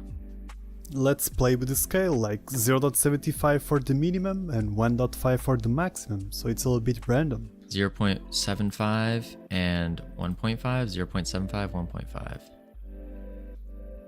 1.5. For the scale.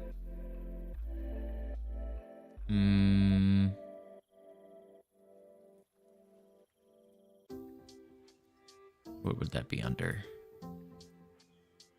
Scale. This is the emission scale.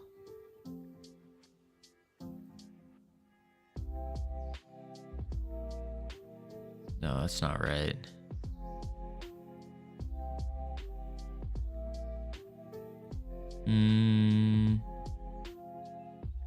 Oh, nuts. All right, folks. We got ads coming in a little bit less than a minute. Y'all know the drill. We'll chuck the words up. Yeehaw. We'll heading to level what, 3? Not bad. Heading to level 3. We're gonna crush it. And then from there, we'll come back and try to get this dang firework in. Get this dang fire.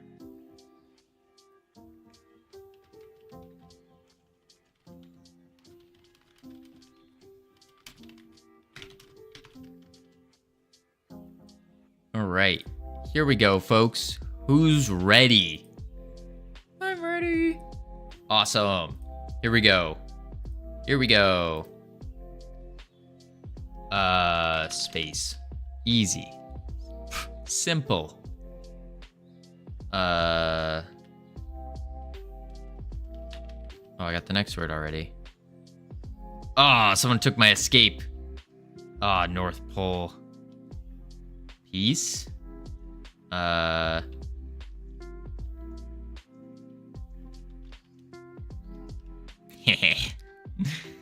Stole that real quick. All right. I'll be right back. I need to go grab some H2O, some water. Good luck, team. Oh, let me make sure it's on auto start.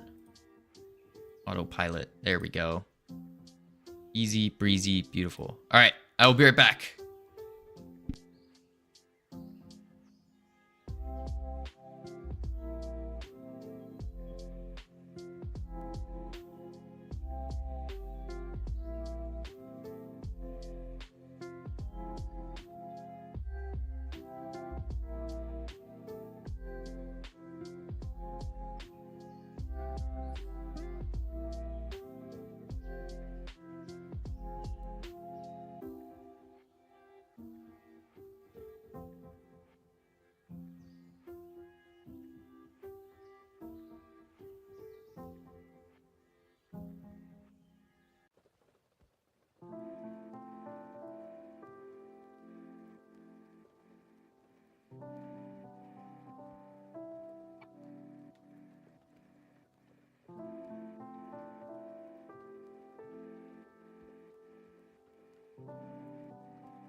All right. Welcome back from ads, everyone. I hope they were fun. I hope they were exciting. Let's crush this level 9. Absolutely crush it.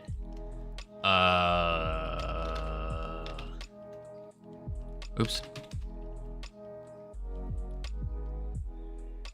Lingual.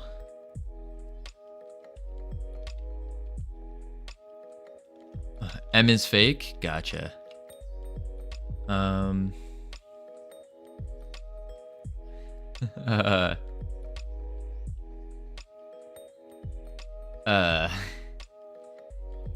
is fake, folks.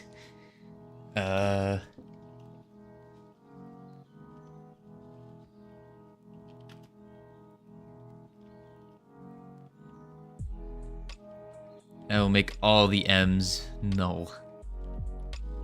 Ooh, null. Oh wait, there's an ing. Ling.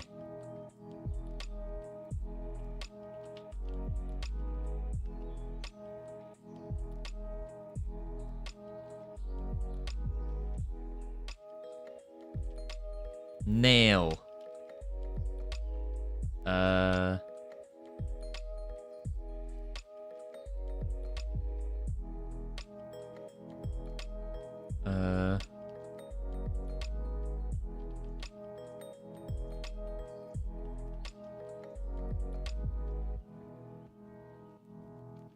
Goal. Oh, yes, we did it. Okay, we're good. Okay.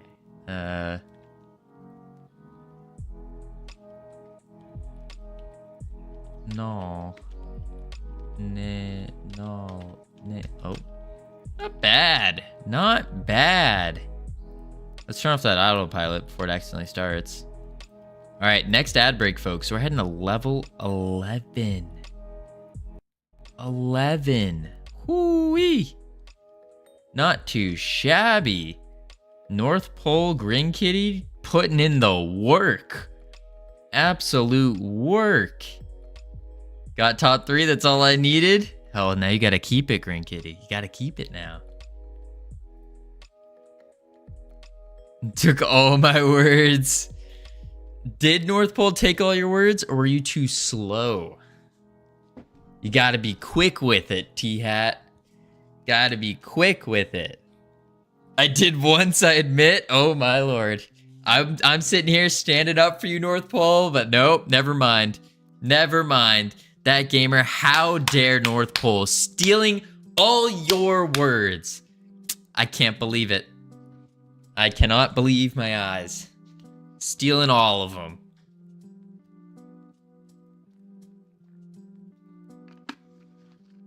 That's probably too slow. Tis. All right. So I think this fire, I mean, honestly, it's not great right now, but I think it's good enough to where we can work with it. And just because we really care more about the functionality right now. The functionality. So what we need to do is we need to channel our inner ironic and think, what do we do? How do we make the fire appear? That's the question.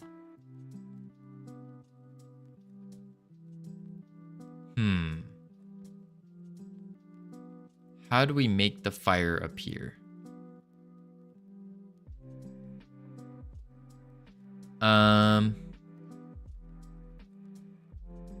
Let's see. Let's see. So when he's flying in a circle, oops, circle fly. We need the fire to drop. Which, but then the problem is the fire needs to be a node 3D maybe? Huh. Maybe. So maybe instead of making it just a node, sorry, not a node. Instead of making it a node 3D, we make it an area 3D.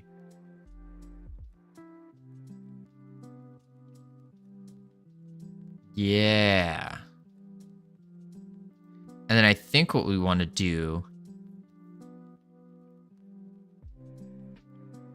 is then we can tween the area from wherever the boss is shooting it down to the ground.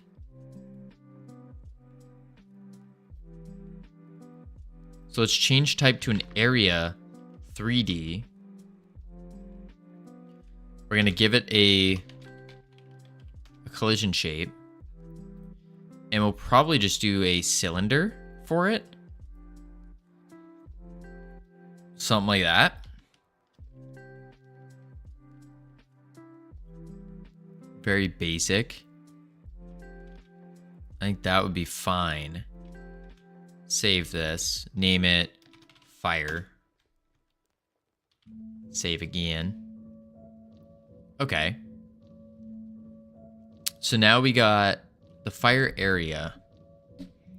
And what we need to do, I just realized that I'm coding 2 projects and a total of none of them are going smoothly. Yikes. Yikes. That's why you gotta just stick to one.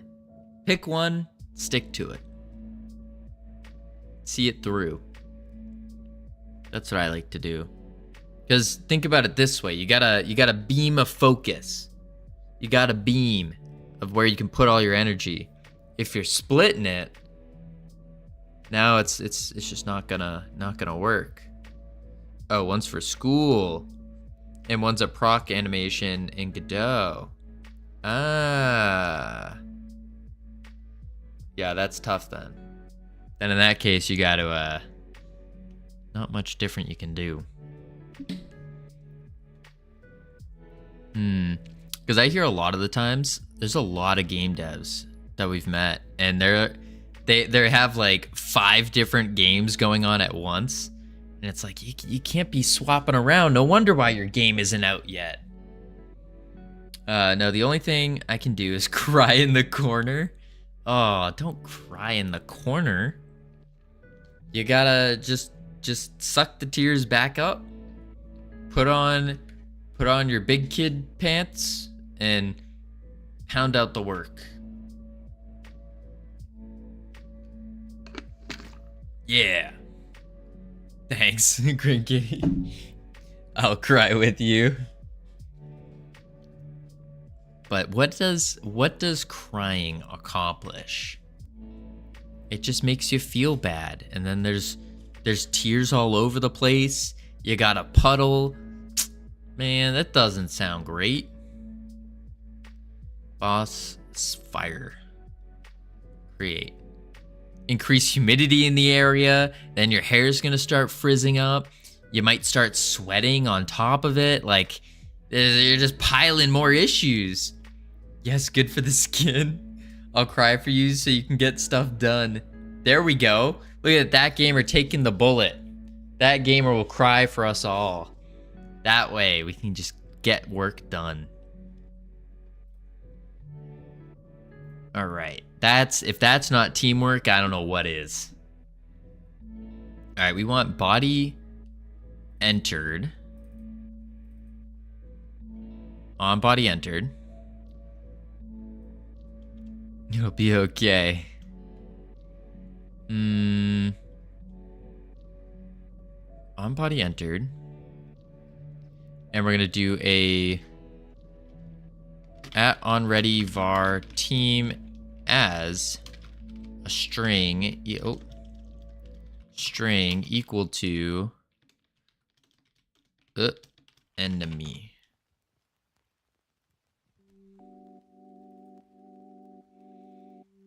And then we want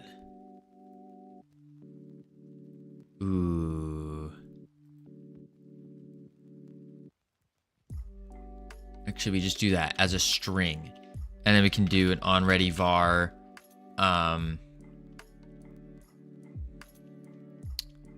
damage as a float.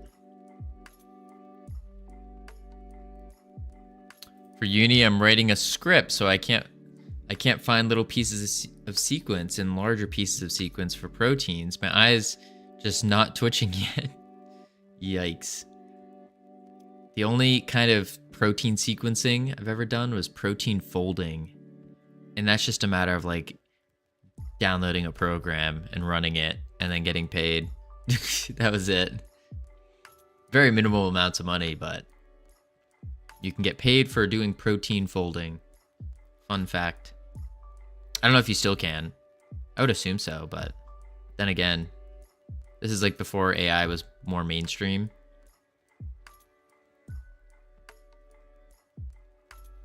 Let's see.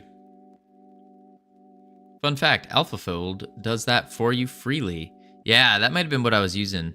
I don't remember. Wait, money? I need money. Same here, Green Kitty. But you need to have some like beefy systems that are not in use. And then you run it. Because it's just like running, basically running algorithms. That's an AI, not that folds proteins for you. Oh, okay. Fancy. It's now web-based. How does that work? Because the whole idea was you're folding these proteins for like a medical company that didn't have like the system power to do everything. And so then you would get paid for allowing them to use your systems by folding the proteins for them and then giving them the data. So how does this AI work? Does it just pay you? Like it pays you a percentage or something? AlphaFold. Let's check it out. Maybe this is the new side hustle. Protein structure database. AI system developed by Google. Predicts 3D structures from its amino acid sequence. Regular achieves accuracy. Top ranked, blah, blah, blah. Oh, it's just for your research. You don't get paid. I heard side hustle? No. Fire extinguished. I live for a few minutes. Let's go, Veer, right? I need money. Me too. I need money as well. I've not used it yet. Yeah, it doesn't look like you can actually... This is for research. It doesn't look like you could make money off of it.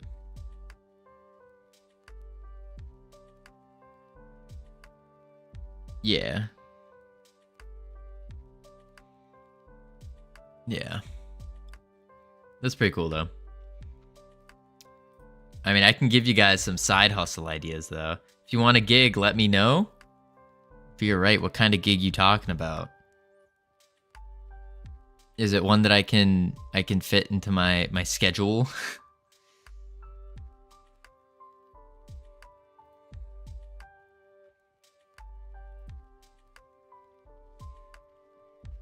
But everything you do it for. You need to verify your structural biology, like EMR, X-ray, scattering, EM, etc. Yeah, that's some next level stuff that I am just not. I am clueless on. Absolutely clueless. All right, so then we can do for body entered. Here's some roaches again. Yeah, we can go back to selling some roaches. Selling cockroaches. That's it's honestly tough because the amount that you need, it's like you need a bin. One bin will hold like 10,000 at its max capacity, and that takes about, unless you're buying 10,000, which I would not recommend. It'll take about 3 months to build it, like breed the colony up. But then it would probably take closer to like 6 months to build it from like a standard starter kit of like 200 or something like that. And it's like, then you gotta get 2 bins, so then you can have 20,000. The problem is, like, you have to wait this 6 months of perfect conditions, and then on top of that, it's like, then you have to find people who are gonna buy them. When they buy them in bulk too.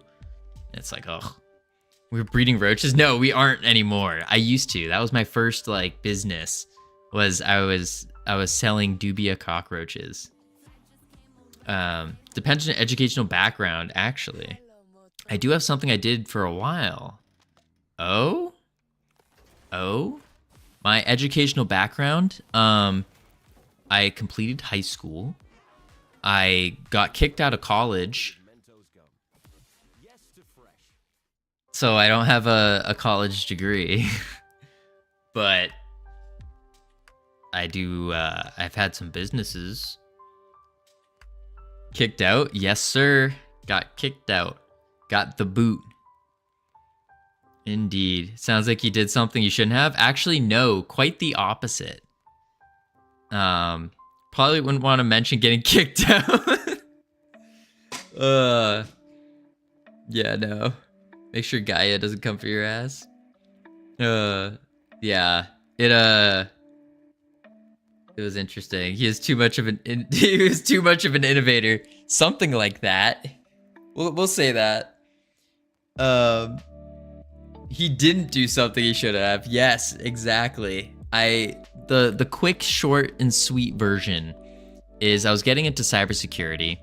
I was enjoying it a lot, and I engrossed myself into it. I have a very addictive personality, so I got completely into it.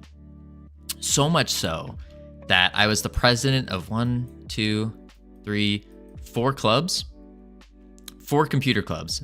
I got into every single one of them, from ACM, so Association of Computing Machinery. I was the president of my university's chapter for that. We had a digital forensics club. We had a data center that I was a senior administrator for. What the heck was this one? There was a different one. I'm forgetting what this one was. It was like a small club that we started and then just didn't do. Whatever, we'll just ignore that one. And then we had the the esports team. So howdy, Paradoxian.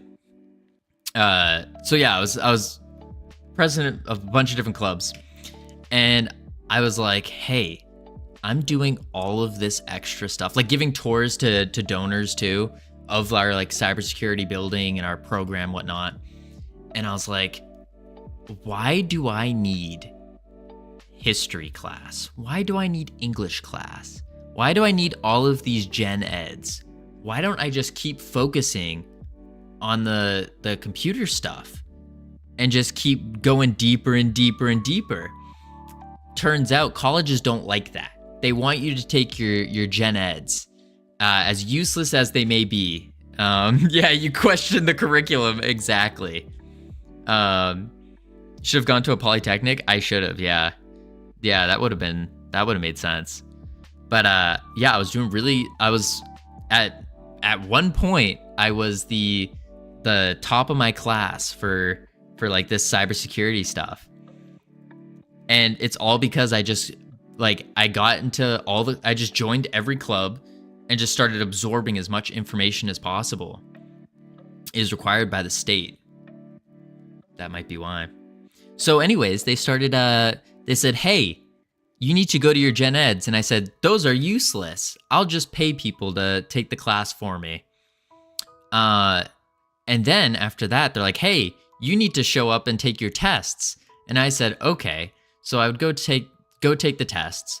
And then the professors got really mad. And they're like, hey, you need to show up to class. Like, it's one thing to do your tests and do well in them, but you also need to actually show up. We're putting in a show up grade now. And I was like, oh crap. So I wasn't showing up for any of these classes because I was doing all of like the big stuff, like all the computer stuff, nonstop. So then they're like, all right, well, you're not allowed to, because my overall GPA was like super down low, but my major GPA was one of the highest.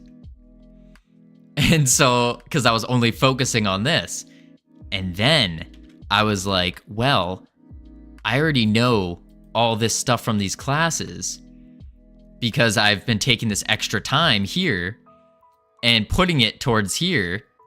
And so I was like, why do I need to go to this basic 101 course? I already know it all. I'll just do the tests and ace it every single time. And then they didn't like that either. So they said, hey, you got to start showing up. Don't just show up for the test dates. And they tried to do like pop quizzes and stuff, but I had a network of people. So I would like know when, but I was also doing tutoring on the side. It was going well. The university didn't like that. And so they said, hey, you're no longer allowed to be president of all these clubs. Now I have a lot of free time. And I'm in college. What happens when you have a lot of free time and you're in college and you want to like do something? You end up going to parties a lot. A lot. And so then it just all went downhill from there. I was just going downhill. You earn money? Oh, yeah, no, you spend money. You spend it. So it was all going downhill. I was getting sad because the things that were making me feel good, which was doing all this computer stuff, was taken away from me. And so it just went downhill.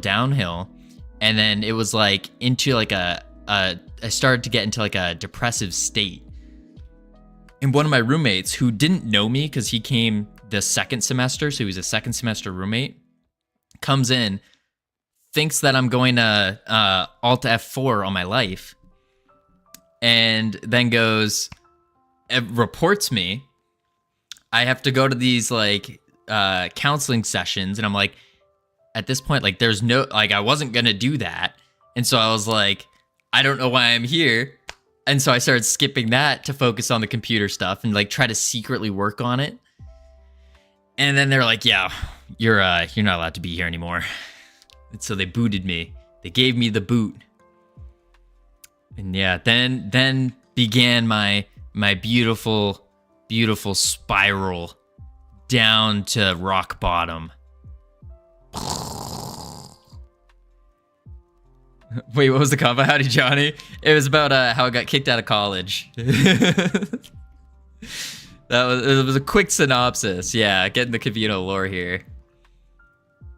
Yeah, and then it all just spiraled down, crashed, and burned. But yeah, that's how I got kicked out.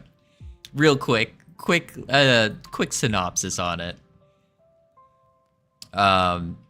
If body dot team not equal self dot team and body not I probably don't have to do not equal null, but I'm gonna do it to be safe. Body dot take damage. Bam. Yeah. Man. But yes.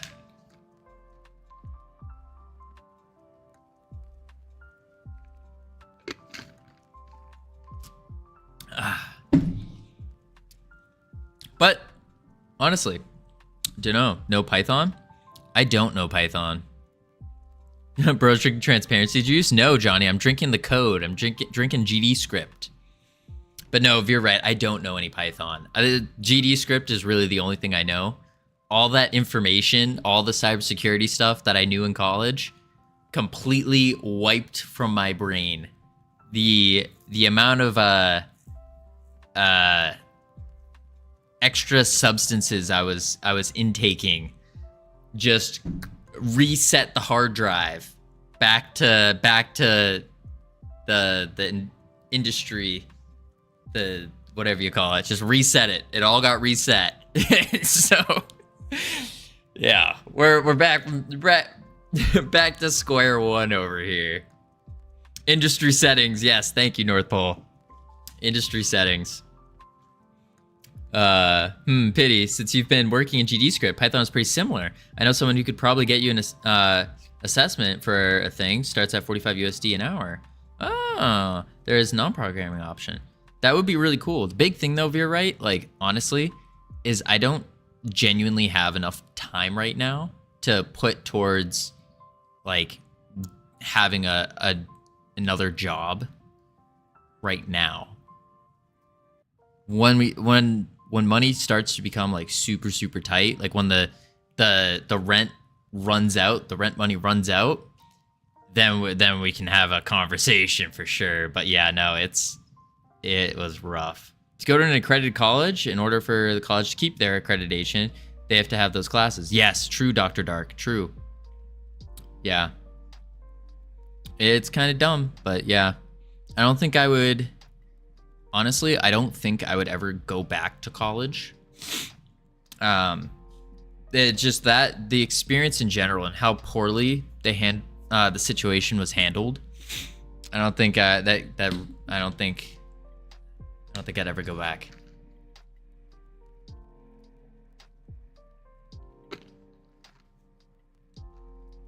No, not really. They're super easy for me. Ah, that's good. That's good. Yeah, no, I just could not. I love my college. That's good. Good for you. Awesome. I did not. It's definitely not for everyone. I think it is for a lot of people because college is really good at having a solid structure, but it also depends on what you're trying to major in. Just came back from London. Ooh, nice. I've had a great experience in uni so far. I mean, it's insanely difficult, but if it wasn't, it wouldn't be useless. It would be useless. True. Things that are difficult are typically more worth doing than things that are easy. In high school, I had a 2.11, and in college, 3.99. For my bachelor's, 3.92. For my master's. Nice. That's awesome, Dr. Dark. Awesome.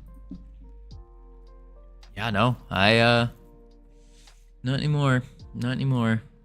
We don't do GPA here? Is it just like a pass or fail? How do you measure your progress? How well you're doing? Graduate with high distinction in biochem. Woohoo! Fancy pants. I don't even know what a GPA is. Johnny, how do you measure like your progress? Like how well you're learning things? Percentage out of 100?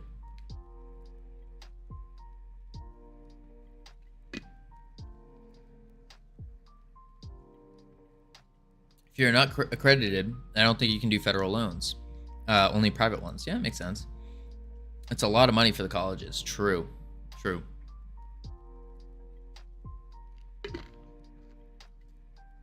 Yeah. I don't know. I just don't think college is for me. I don't think the environment is good for me. I don't think because there's the thing with college is there's a lot of like social aspects which are really good, but with that comes like the degeneracy of partying and stuff like that. And I like to have fun. I like to party, but that can usually stand in the way of things.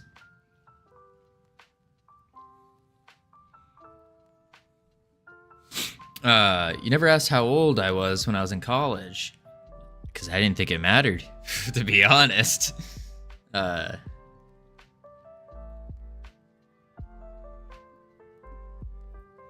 All right, so when the boss is spinning,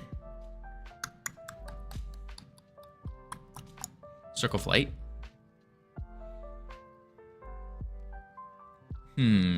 Age matters a bit. Being 5 to 10 years older than your peers shifts things a bit. I could see that. But at the same time, I almost feel like that works to your advantage in some points.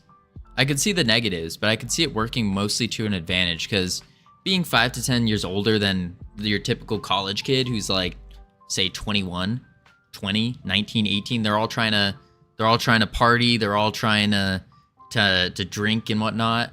And it's like, if you're 30, 27, anything above them, it's like you're there to work, and you're like, I couldn't be bothered by that stuff. At least that's what I would think. Guess our annual tuition fee? $5,000. I don't know what the conversion rate would be there, but a couple thousand, I would say. As a citizen of a sane country, is there such thing? I don't think there is such thing. Who drinks at 20? I stopped at 20 because I drank too much at 16. Well, North Pole, listen, a lot of people in the US, the drinking age is 21. And so a lot of people struggle to get their hands on alcohol until they hit 21 or like college age. And so what happens is they end up, because they haven't had the experience drinking, they end up just trying to get more and more and more. Focus on code. I got you, Billy Bob. But yeah, not 900K, 900? Dang. Most of them came to me for help. Little tutoring sessions going on for the class. It's already done what they were going for. That's awesome. All right. Circle flight. Let's see here. So we have our fire scene, and that's going to give us an area that when you walk over it, you take damage. Yeah, take damage. So what we want to do is we're going to make a new function called Fire Breath. Back from my lurk cavern. Welcome back. Funk, breathe, fire.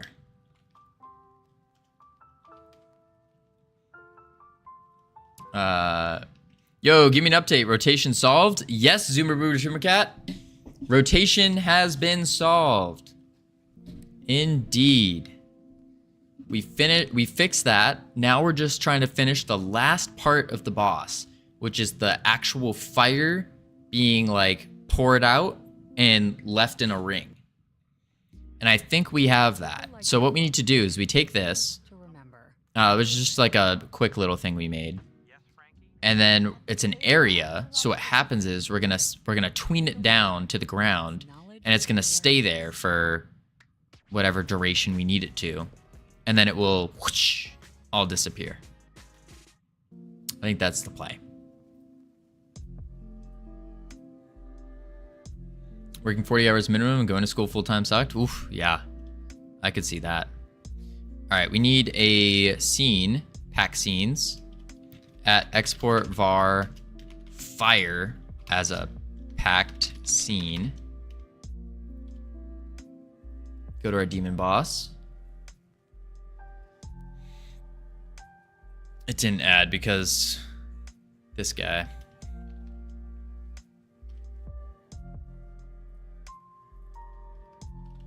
Fire. Open. Cool. And now we can say var fire equals fire dot instantiate.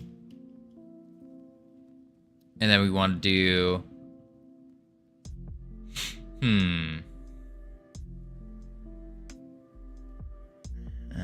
student job was already too much. Yeah, I can see that. I was originally at my university and pivoted to a polytechnic because I hated the gen ed stuff. Ended up taking all the uni comp sci stuff, which gave me an unfair advantage during polytech degree. Ooh, I could see that. That's pretty sweet. Fire equals fire instantiate. But how do we get this? So I'm thinking we make a, actually fire dot, let's set the rest of the stats up, equals stats dot damage dot value. And then we can do fire dot team equals self dot team. And that would set all of the other variables we needed. I dropped out to start my career. Ooh, that gamer.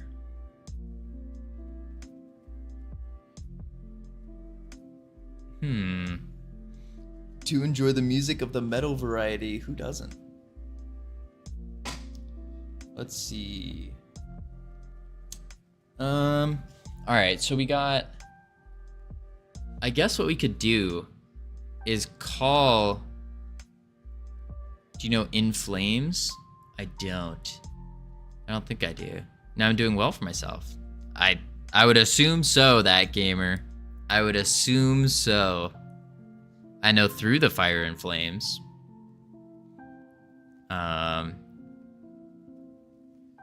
But breathe fire.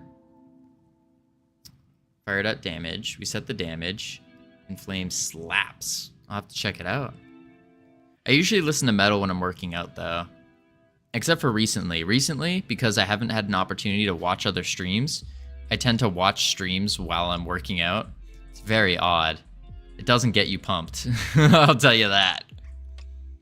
I saw them live yesterday. Ooh, nice. All right, breathe fire. And then we can do var tween equals get tree dot create tween dot tween what? Property. And we're gonna do fire.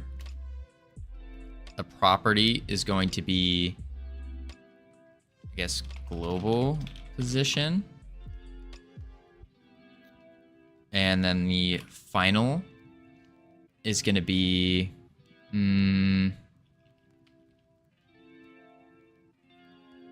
actually, can we do global position? Actually, yeah, we can do this. Vector 3 global position dot x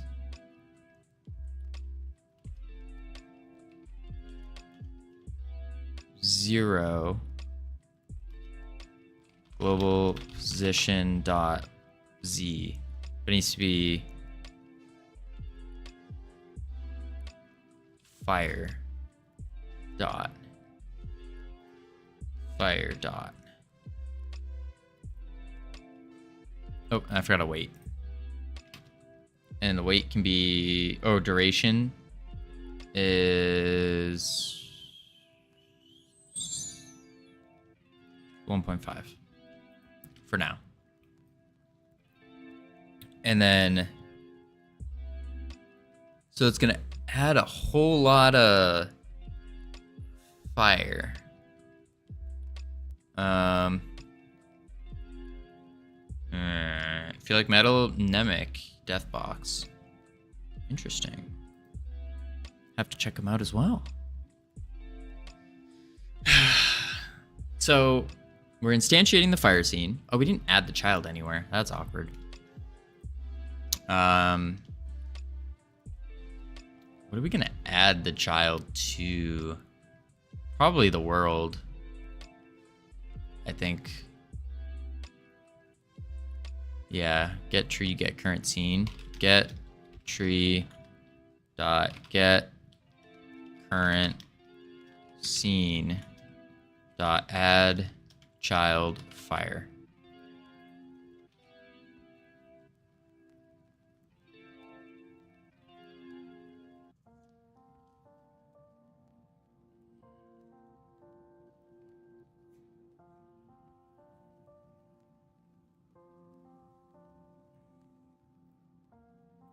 And then we need to do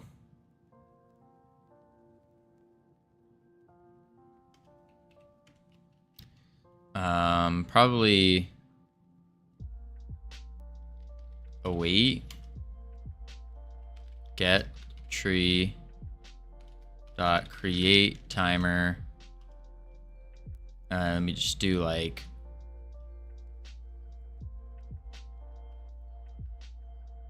9 seconds dot timeout queue free. I think I scared the dude. Scared who? Johnny? Maybe. Maybe. To be fair, Belgium's pretty small.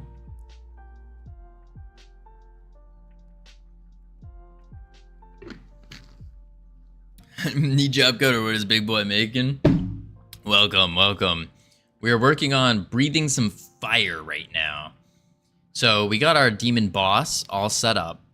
He just needs to, when he flies in this circle here, so when he flies around, we want him to breathe fire and then leave the fire on the ground. So that's what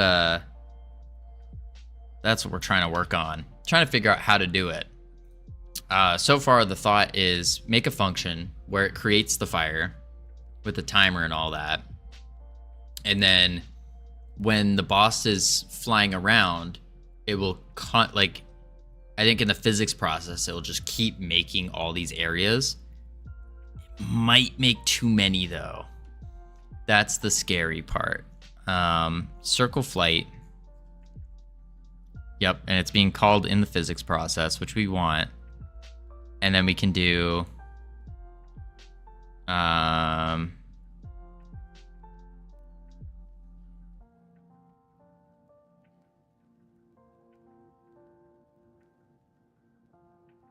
yeah, I think then what we need to do, else global position vector 3 is the X, so it updates.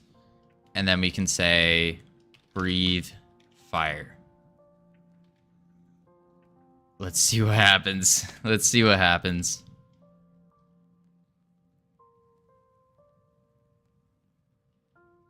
This might crash the game. It might. All right, he's gonna summon. Whoa. Okay. Team on base object of CSG box. Oh, because it's, I forgot to set the collisions. Wait, that's not the right thing. Fire. Collisions. Boom, boom, boom, boom. Save. Did you ever play my game? Need job coder. I think I did. Which game was it again? You're gonna have to remind me. I'll double check the Discord. Um.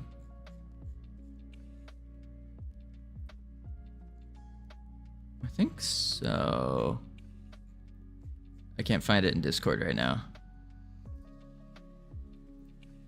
Yeah, you gotta remind me which one it is. I play a lot of different games.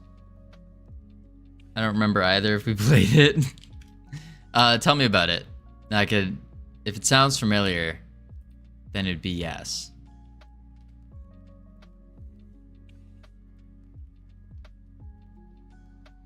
But might have. I remember you mentioning a game. I think we did. I think it was like we delayed and then we played it. Oh, I didn't even see if he did the Ring of Fire. Uh-oh. Where'd he go? Wait, what? What just happened? Hold up. Hold up. The Ring of Fire. And a burning flame. And it merges fiery rain. Oh, there it is. Oh, and the fire does lots of damage. Bam. Alright, that's cool. We got some fire. Kind of looks like smoke. Interesting. So we need to fix this fire. It does so much damage, oh my lord. Because we didn't set the position properly. Demon boss, breathe fire. Is the Tomb of the Mask plus RPG elements like classic wizard, villager, Viking? Then no, I don't think we did. I don't think so. But I think I did add play viewer's game in here. Did I? Oh, I didn't. Oh, no, I did. I did add a play viewer's game as well. Let's go to fire. No, demon boss. We are instantiating it. We add it to the... Wait, where's that child? Get tree, add child. But now we have to say fire dot global position equals self dot global position. And then it tweens it down. Yeah. And let's just set the timer to 3.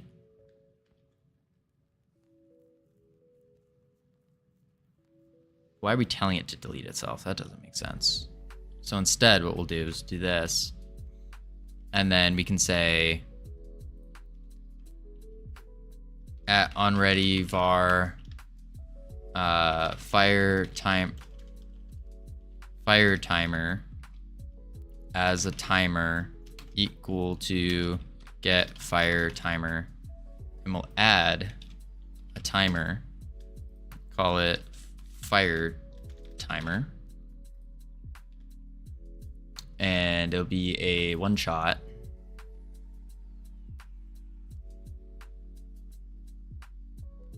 Auto start. And then we can say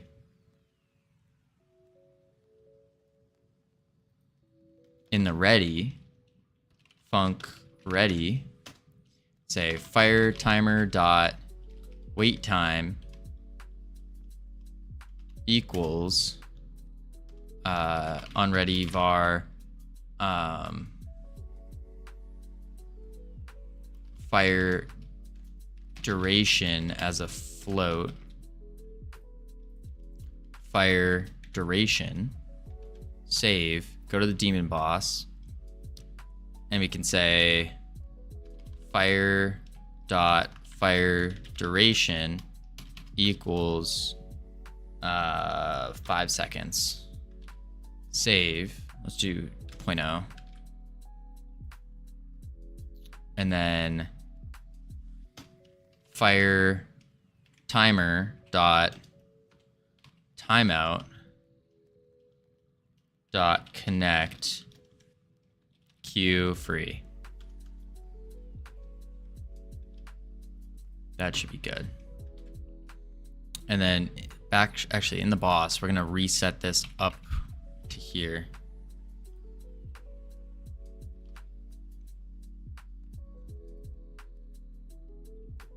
And set this to 10 seconds actually.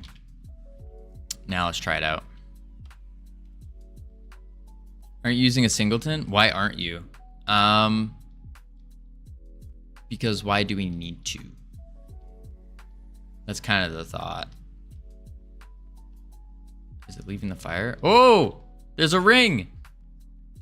Okay. Okay. That was kind of working. It was deleting itself super fast, and I think that's because of our GPU particles. Time. Lifetime.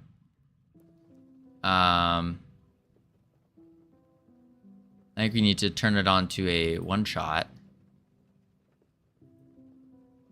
10 seconds. And then time. One shot. 10 seconds.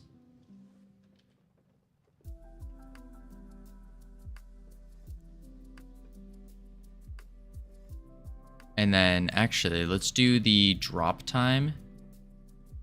So when it tweens, we're going to tween it over 0.5. I mean, you can refer everything from a singleton instead of making a signal and connecting them. That's true, but that would be such a small script in compared to just doing a signal that it's like, I don't think we need it. I feel like that would just cause like an inefficiency. I could be wrong though. I learned that you should only use singletons if it's really necessary. Yeah, that's kind of the thought. Is if singletons tend to use up a lot of memory or processing power, and so you only want to use them on like things that you're gonna use like you need to use them a lot. So for example, our player manager is a singleton. Oh, there it goes, but it's not showing anymore. Singletons are cool. I agree. We're using, so our singletons are in Godot, it's called auto loads. We are using them, not there. Project? Wait, no, is it editor? No, I thought it was project. Oh, globals. So we're only using 3 singletons. We're using a player manager, a game manager, and then the UI. That's about it. That's all we really need. Otherwise, it kind of defeats the purpose of the node structure in Godot. Yeah, exactly. Exactly. The node structure makes it so you don't need to have a billion different singletons. Plus signals are just great. They are great. We don't need a one-shot on this. Save.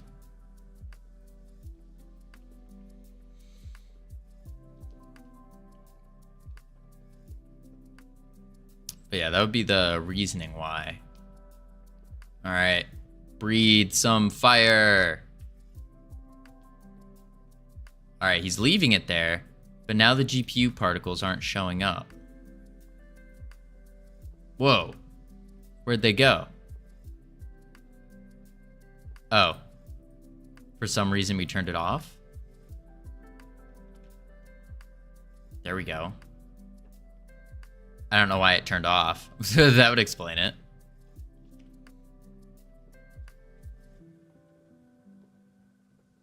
And then it's gonna work. Let's see it.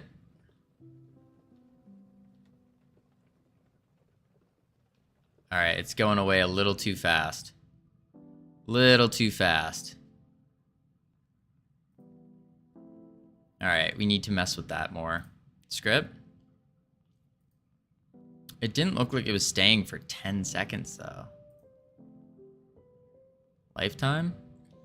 The amount of time each particle will exist in seconds. Wait, no, that's right. The effective emission rate is amount times amount ratio divided by the time. So it's only staying for 1 second then.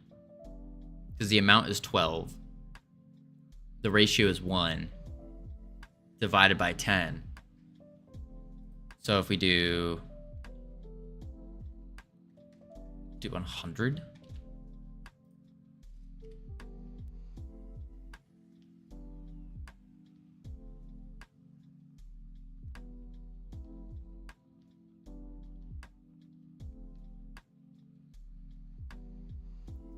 There it is. Oh, nope. That's still too short. Fire. 1,000. 1, 2, 3. 1,000. Save. Let's set this to 20 seconds. Actually, no, this was working fine at 10. No, it does need to be 20. Isn't a singleton just a script running globally so other scripts can access it? Yeah, pretty much. But to my knowledge, it means that it's always running. So if you make all your code using singletons, what's going to happen is everything's going to be running all of the time. Someone can correct me there if I'm wrong.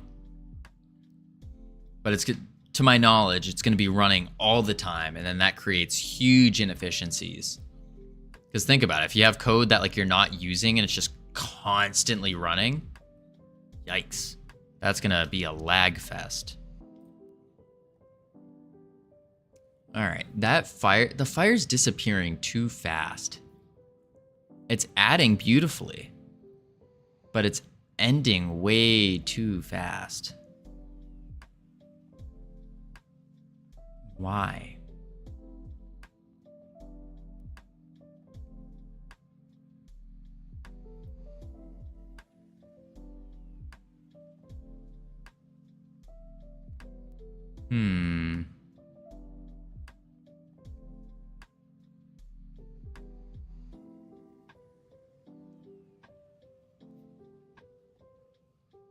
Well, if you store values in the singleton just to access them globally, or functions that runs only in certain conditions, right? They're still going to be running though. That's the thing.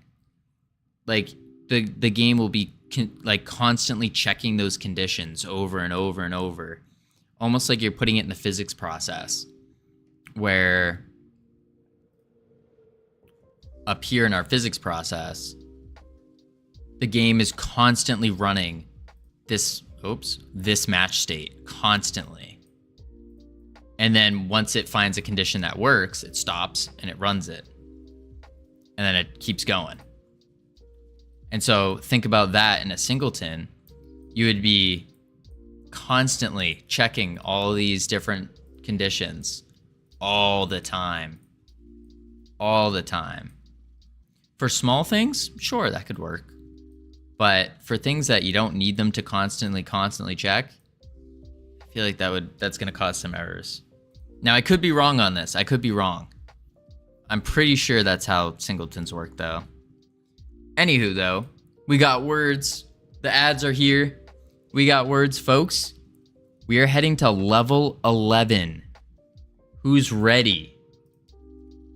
Who is ready? Level 11. And of course. Oh, no. Oh, that's upsetting. My body is ready. Good to know, Ricky. So apparently it wants to restart. That's so annoying. It's like if you leave it for any longer than an hour, it just restarts. Well, who's ready for level 1? Level 1. Yeah.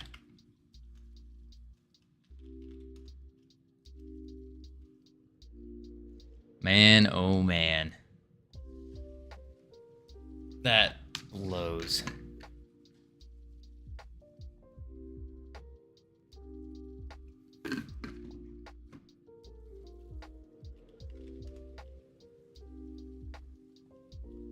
Oh. I guess that's not a thing. Spit? Oh, somebody did spit. Jumpsuit. Ooh. Grab that suit real quick. Bound by wild desire. Alright. I will be right back, team. Make sure autopilot's on. Sweet. Alright. I shall return.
All right, welcome back, everyone.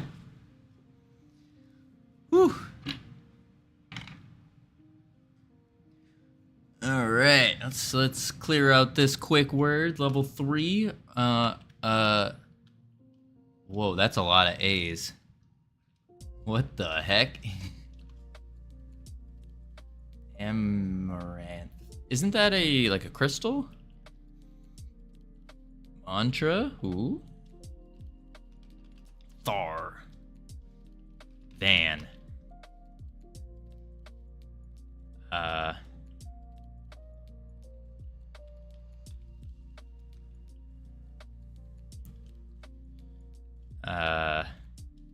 Why is this so difficult? Mantar. That's not a word. I'm drawing blanks here. Me too. There's just too many A's. What is going on? Harm?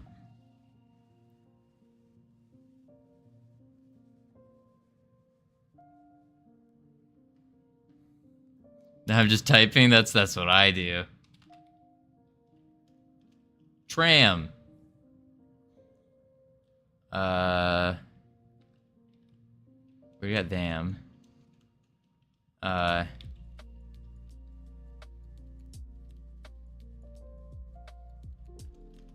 Hammer. I don't know what that is. Not bad though. We still passed. We still passed. Holy moly. Alright, let's turn that off. Boop. Alright, folks. Here we go. Back to figuring out what in tarnation is going on with our flames. Why are the fire's burning out? It's burning out. The areas are staying, but the particle effects are not. Is it because our amount is so low? Nah. Our lifetime's crazy long. So what could be causing it? What if we double it?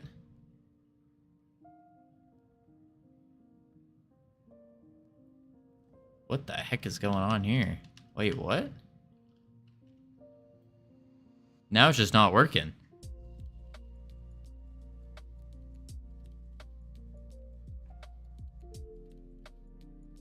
What the heck?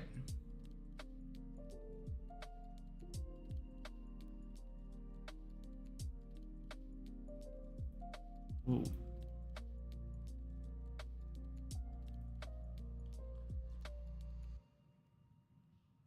What is going on with these flames? There we go. Oh, it goes off. Lifetime is when it goes off. Reset that to 1.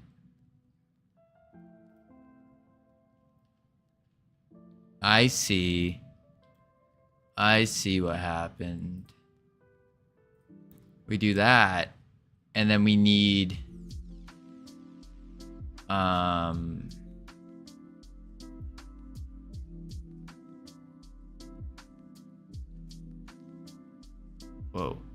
Whoa. It's getting there. That's not right. This is velocity, position. What happens if I do 10? Nope, just 1. Drawing? Collision? What?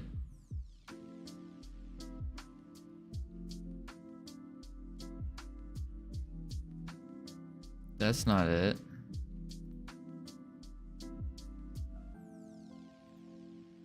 What is causing it to not go up anymore?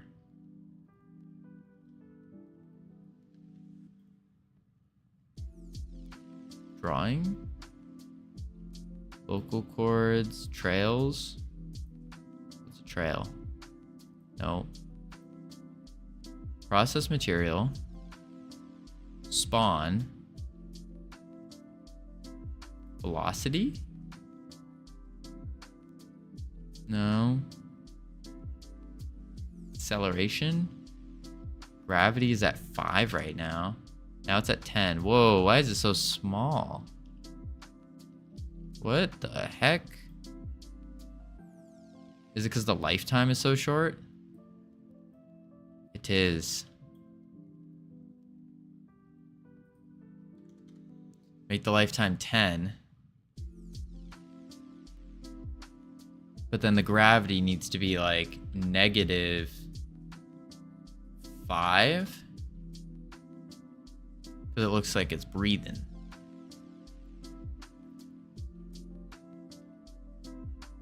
But then again, we could just have it at 5.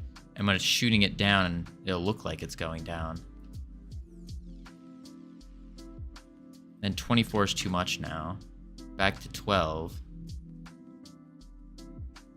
Make this 5 seconds. What's explosiveness do? No. What's speed scale? Ooh, okay.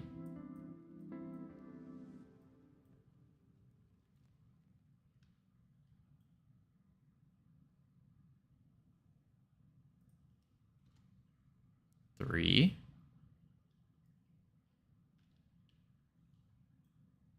I think that's better. And let's see.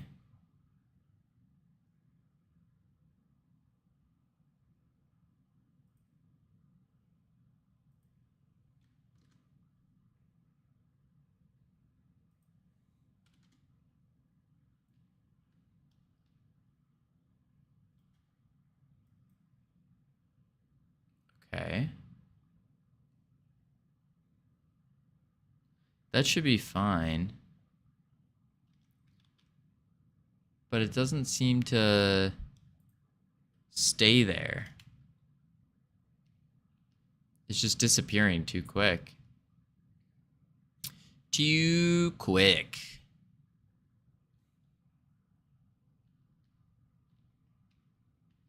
Whoa. Yeah, it disappears.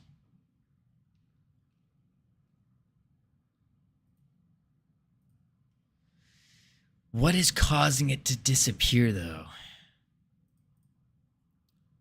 Let's go back to our breed fire. So var tween. Flame duration is 20. What if we set this up to... Let's set it to 10.5 seconds. I'm curious. Maybe that will like make it stay.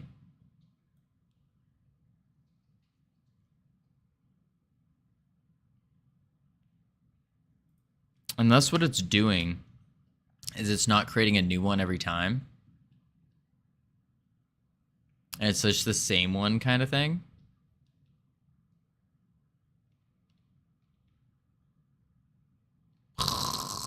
Oh, that's working better. I think. So maybe it really does have to do with the tween. 100.5. But that's over 100.5, so it'd take forever to drop.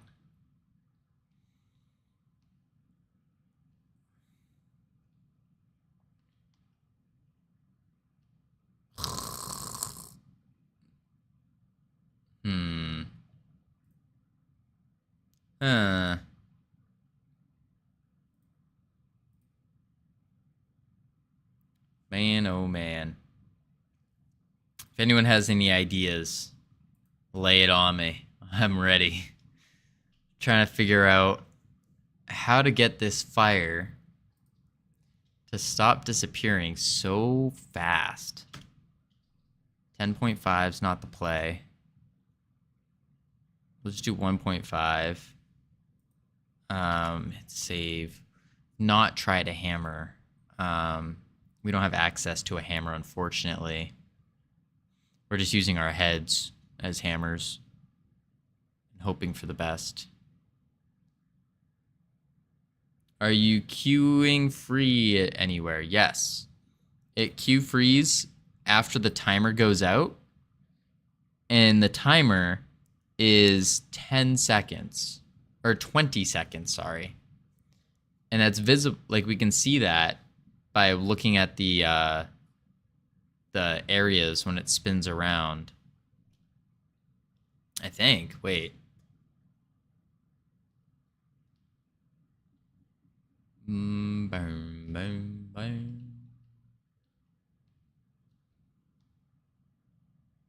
Oh, no, it's not leaving the areas. Okay. Let's try just not queue freeing. See what happens.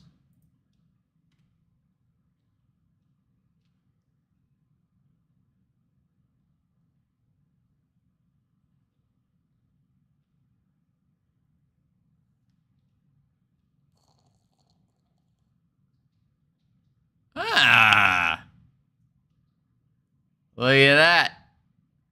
We got it. Oh, we don't got it. What the heck is this? That's not a ring. What happened here?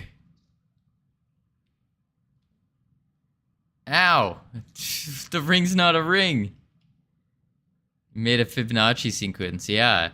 You shall receive a message later in your DMs. Oh, okay. Sounds good. Be looking forward to it. Look at this. The fire is cool. Made a ring, but there's just too much fire now. Our game is on fire. Ah! Oh my, that fire does so much damage too.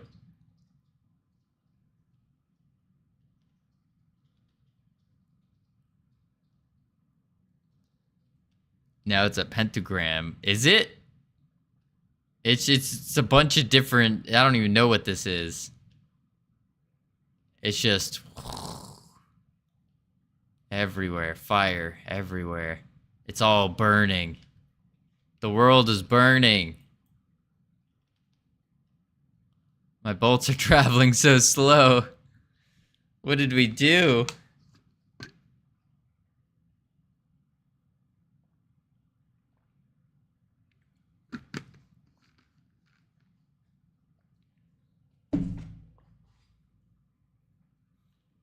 Huh. Good news is, though, we're not lagging. People who play this later and never watch stream, they're gonna think, what a good game. I wonder how it's made. Us? Chaos. Yeah. That's the hope. That's the hope. And then they'll look at it. They'll look at the credits. They'll be like, oh my god, it's been made by so many people. What is going on here? Because we're just going to list out every single follower. Everyone who's part of the team. We're just... Man, oh man. Oh, this is, everything's fine. Everything is fine, folks. Time to add 149 followers. Yeah. I mean, the other account, we had 400 something. Whatever our follower goal is. Our goal is to get back to where we were. Bettaby wants a free low poly sword and shield. I just uploaded it to Turbo Squid. Ooh, nice. Chaos, yeah. Pretty much. We're still not lagging. That's good. Okay. Where's Ironic when you need him? Oh, okay. Keeping the game open is okay. Closing the game is not a good idea. We made a game that doesn't like to be closed. I have a feeling Godot's gonna crash. Oh, it didn't. Okay, we're good. We're good. Too much fire, apparently. Should probably commit. Probably. That's probably a good idea. Demon fire. Yeah. No. Burning ring of fire.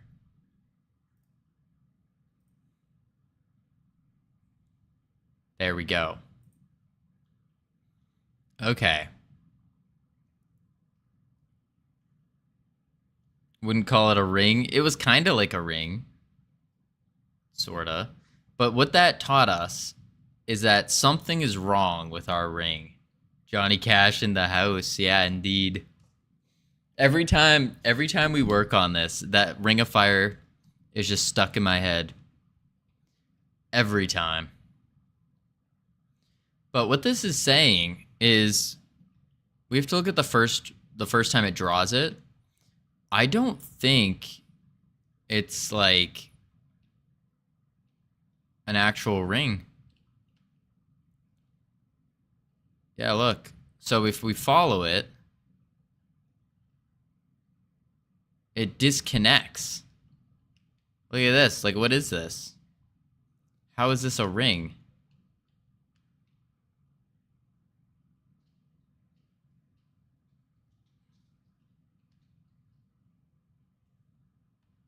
Where does it disconnect here? It starts to... Wait, this one's a ring. The second one... Wait, follow it. Yeah, the second one is a ring. The first one is not. Wait. Nope, it's not a ring. I lied. Because if we follow it all the way around... Wait, no, it is a ring. The second one is a ring. Following. Follow the ring. I think it goes this way. Following it. Yeah, it's a ring. This one's a ring. The first one is not. This one's, and the other ones are not. What is going on here?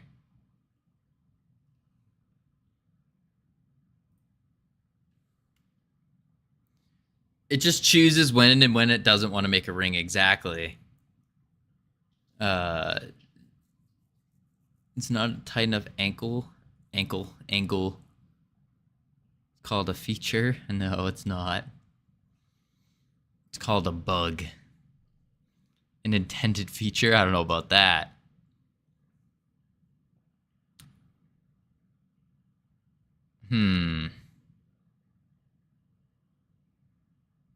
Let's go to our circle flight. So we take the center and we set it to the player's position. And then we take our X and make it X plus the radius. What is our radius? Maybe our math is wrong. Our radius is 50.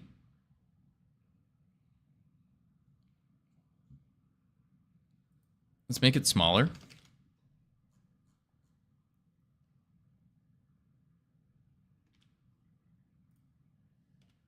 Let's see what happens. Radius of 25 now. So it should make a ring of 50. There it is.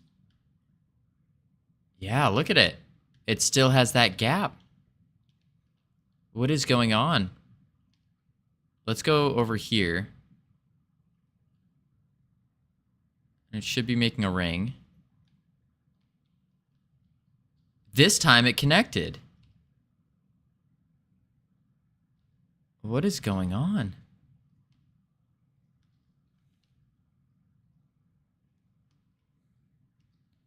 Because you're moving? No, because it only sets at one point in time. Like if I move around here, will it break? No, it still connects.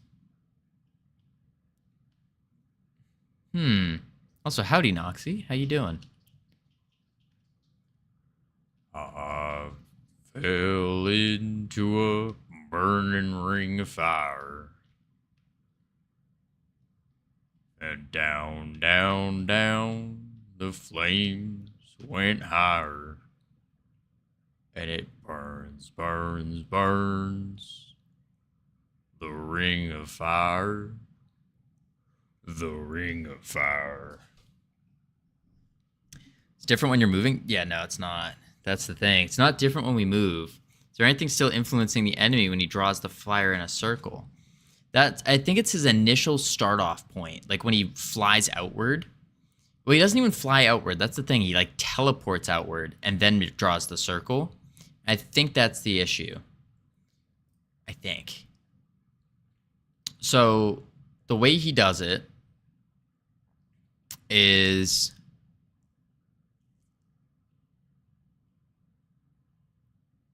What is our X?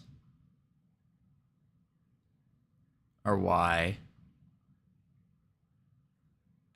Where? All right, when we flip to...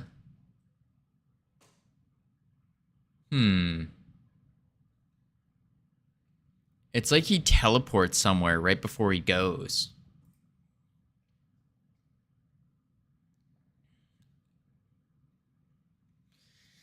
I think man, I hate to do it.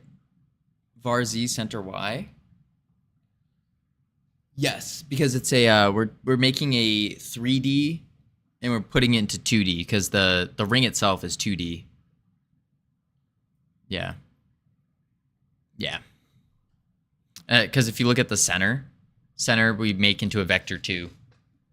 Just taking the player's X and Z, which is the same as X and Y in a 2D space.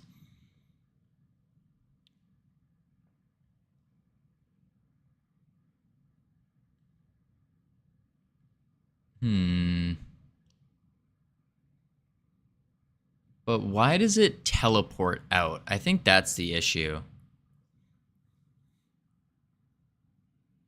The other thing that we could do that we were messing with before a little bit was doing a path trace instead of trying to do the math to do a circle, to draw a circle.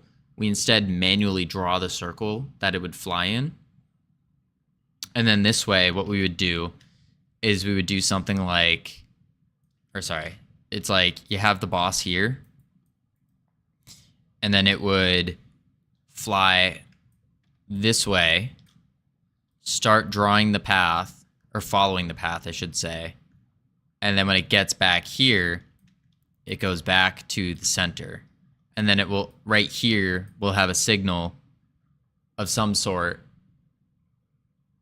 to tell it, all right, start breathing fire. And then it will breathe fire. Something like that. That's another method we could use, doing a path, or a path trace, or path follow, whatever it's called. I'm not as familiar with doing that, but it's an idea we could do.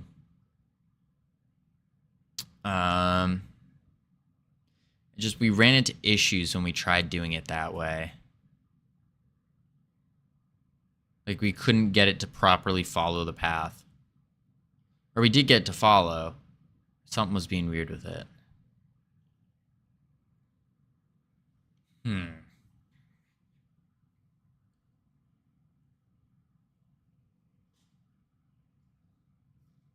Unless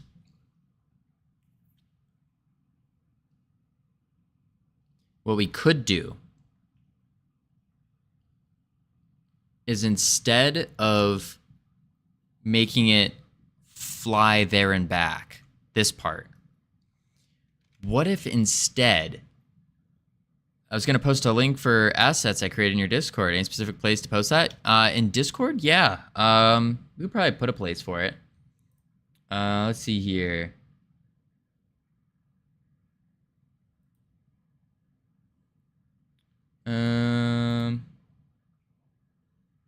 Actually, I don't know where it would go. That's a good idea. We should put something there. You could probably put it under like art or something for now. And then what I'll do is I got to think of a category to make. I'll make the category, and then I can just copy the link over.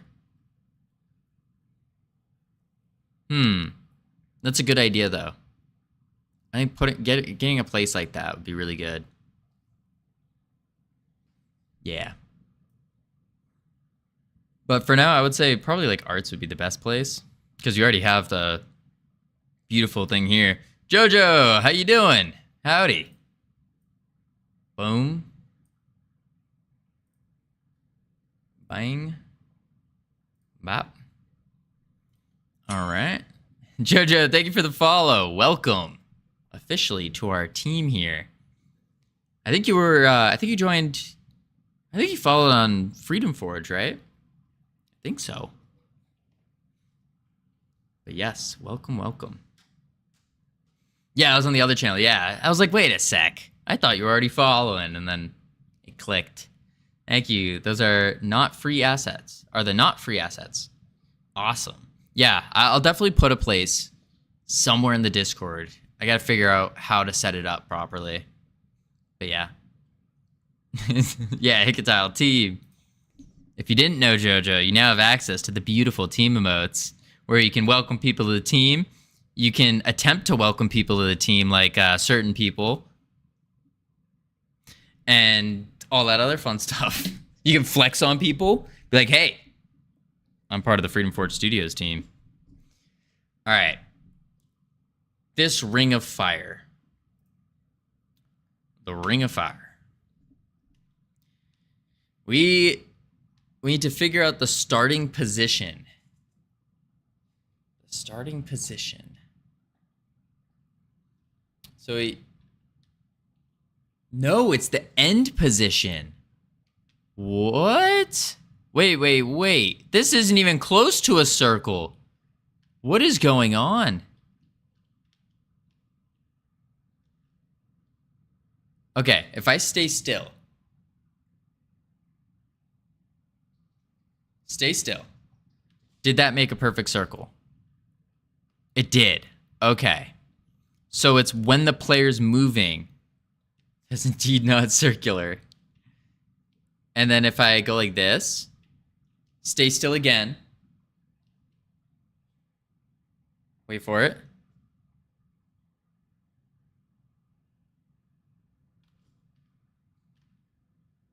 Perfect circle.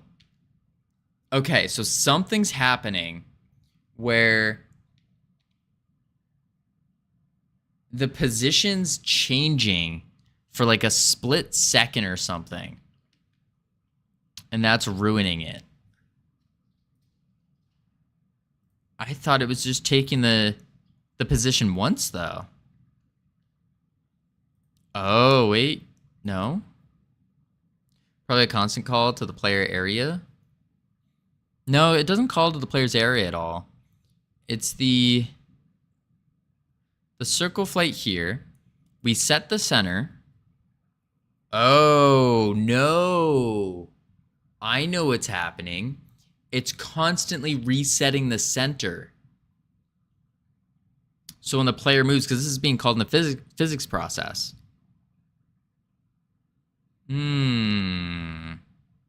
It's resetting the center. So we need the center to be called just one time. And then not again. So what we could do is we could actually do this. We scroll up here. We go to center. Delete this line. And we say center equals 0. I think it's supposed to be a vector 3, though. Wait. Do some mathematical formulas in our brain here. Where is it? Circle flight vector 2. So it's supposed to be vector 2, 0, 0. Vector 2.0. So as a vector 2 equal to vector 2.0. And then down here, what we can say is... Wait for it. Wait. There it is. We can say if center is equal to vector 2.0, then we set it. And then here, when our angle finally equals 0, when we go to state swap, we can say center equals vector 2.0 and reset it. Save. Now it should make a perfect circle based on our initial location.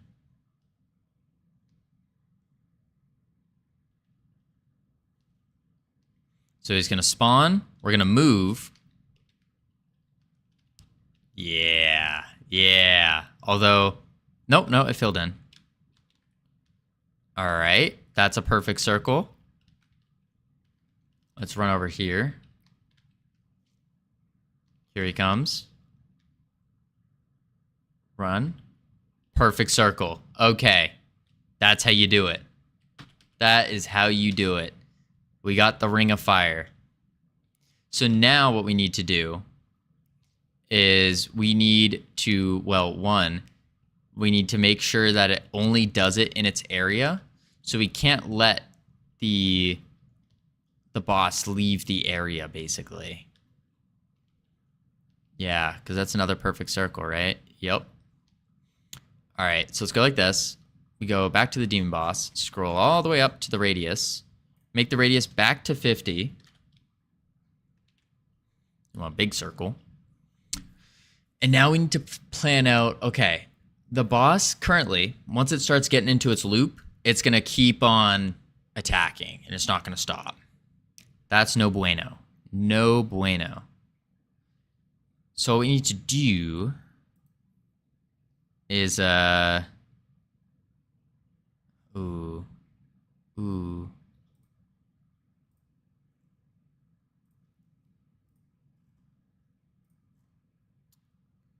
We need to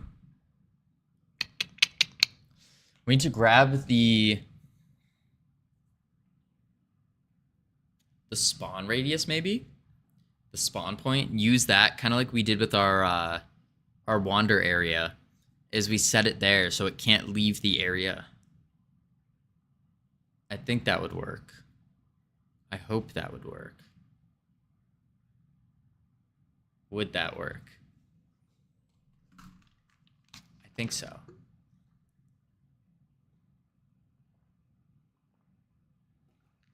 Yeah.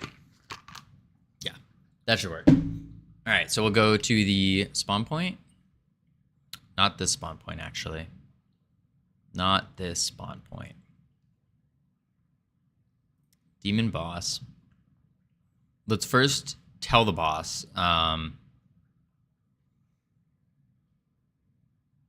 In its physics process, we can say, no, backwards. We're gonna go to the realm first. Realms, demon realm, map level 1, spawn point. Here it is. Let's make the children editable. We already have a wander area, so let's take that. Let's make unique. Make a radius of 51. Save that. And then in the spawn point script, we have the wander area and we have the radius. Okay, good. So what we can do is call spawn point dot radius on the demon boss in the physics process.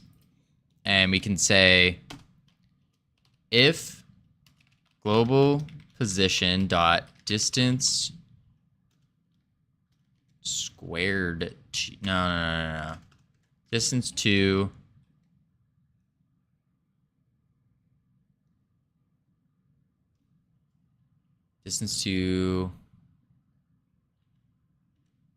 the spawn point dot radius. That doesn't make sense. Distance to the radius. We want the center. So we just do spawn point dot global position is greater than or equal to spawn point dot radius, and then we tell it to move to spawn point dot global position. Yeah. Howdy, Langos. How you doing? Welcome. Quack. How's your duck game going? All right, let's see if this works. So first thing we're gonna do is we're gonna go chill in the circle. We're like, oh no, he surrounded us. We're surrounded by fire. Oh no. Now if we run over here, he should not come at us.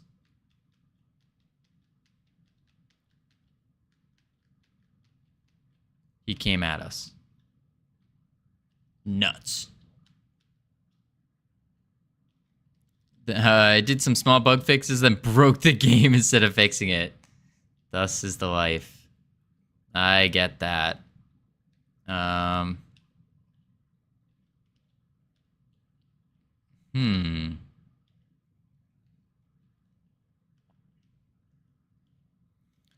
huh, huh. What if we do this instead? What if we do if... Hear me out. Player manager dot player dot global position distance to spawn point global position is greater than or equal to the radius. Then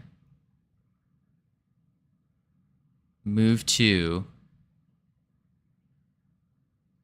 So it resets, and then it will state equals states dot idle.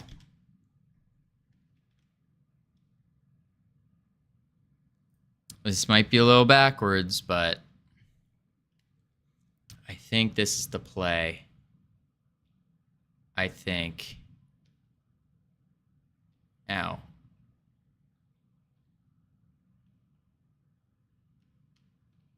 Ah.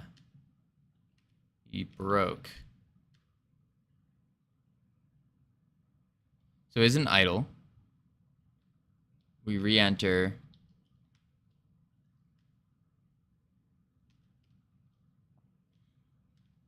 You should go to spawning, but he did not. We got an error instead. Move 2, they're already in the same position. Demon boss. Area shape entered. Let's do a area shape exited. That's body. Area shape exit. Connect. Delete the white space. And then we go if player... It's going to be the opposite, I think. If player found and just if player found, actually. Or not found, I should say. Opposite of found. And then we go player found equals false. State equals state states dot idle.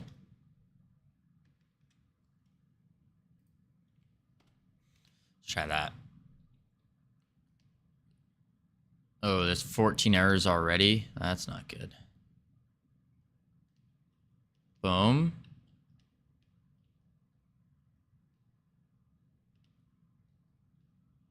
Boom. He's in idle. No, that's just absolutely breaking him. Oh, the error is 14. Should get another one, maybe? No. Let's see. No, it's just he's trying to move.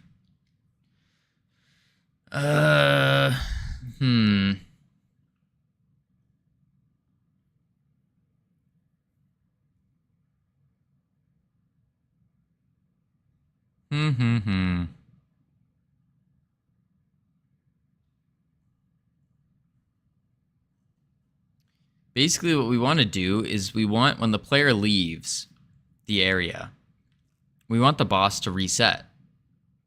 Oh, did our music end? Oh, it did end. Good catch. Thank you. I was just in the zone trying to figure this out. Completely tuned out the music. There we go. We should be good now. Should be good. There we go. All right.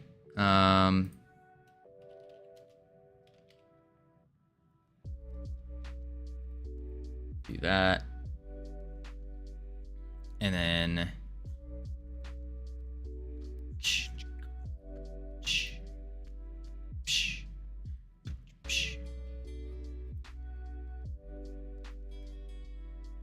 there we go.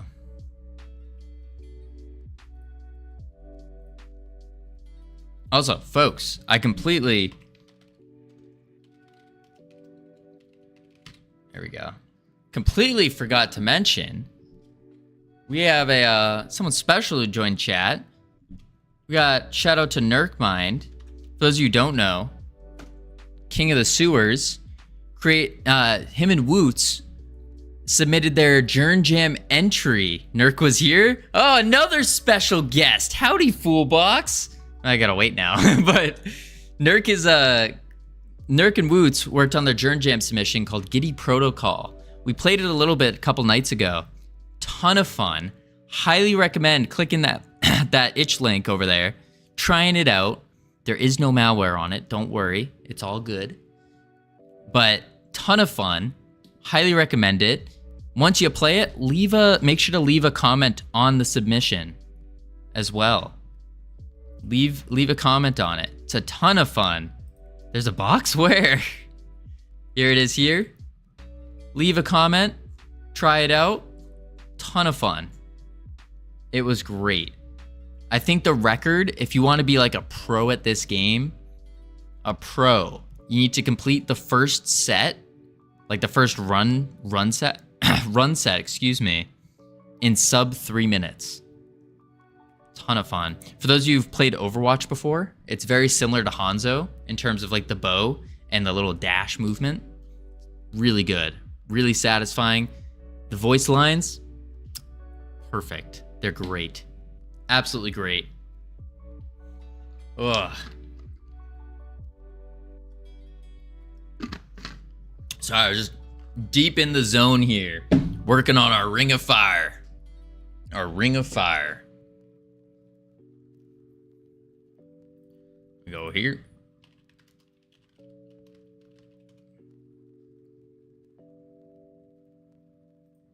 There we go.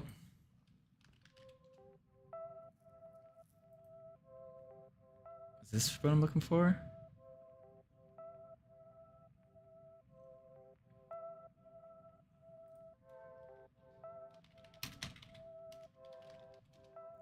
There we go.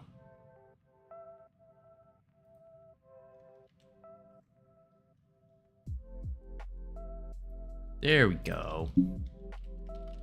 All right, so Ring of Fire. We need to figure out. Wait for it. Aha, it worked. Also, we got Foolbox in the chat here, working on Block Shop. Next Fest is coming up on Steam, folks. October 14th, I think, something like that is when it starts. Make sure you click that link. Make sure to wishlist Block Shop over. Yeah, okay, good. That was the right link. Make sure to download the demo, try it out, tell Foolbox how great the game is. Make sure to wishlist. If you're into puzzles, folks, top tier puzzle game over here. Top tier. Highly recommend. Also made in Godot. Real fancy. Real fancy. Wow, who's that? That's a good question. Who is Foolbox? That's the title of a YouTube video right there. Who is Foolbox? Actually, I'm moving to Redo. Is it Redo? Redo? What is it? Yeah, you should. You definitely shouldn't joke about that. After being showcased on Godot's Twitch as well. I will say though,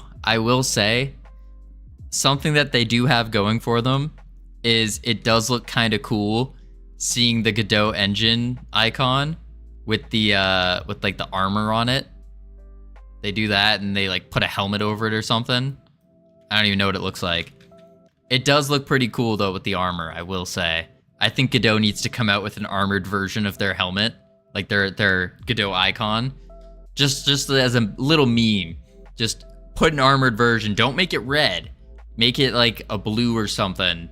Just to be different enough, but still taking that little jab at them. I think that would be hilarious. All right, get rid of that. There we go. All right. We got the ring. We already got errors. So it should not be summoning there. At all. At all. Inspector? Okay. Why are you immediately... Did you start an idle? Yeah, you did, and then you swapped somehow. What the heck was causing you to swap? If anything, it brings more eyes on Godot. Oh, for sure. For sure. Because people, like, the drama in itself, like, it's publicity. I don't know if I agree with the statement that, like, all publicity's good, but it's still publicity, so. Foolbox gonna take over on Wednesday. Wait, again? Again? Another Foolbox takeover? Did I miss that post? That tweet? Again? Foolbox is like, wait, again? I wasn't told. Wait. Godot. Engine. Godot engine. No, not again.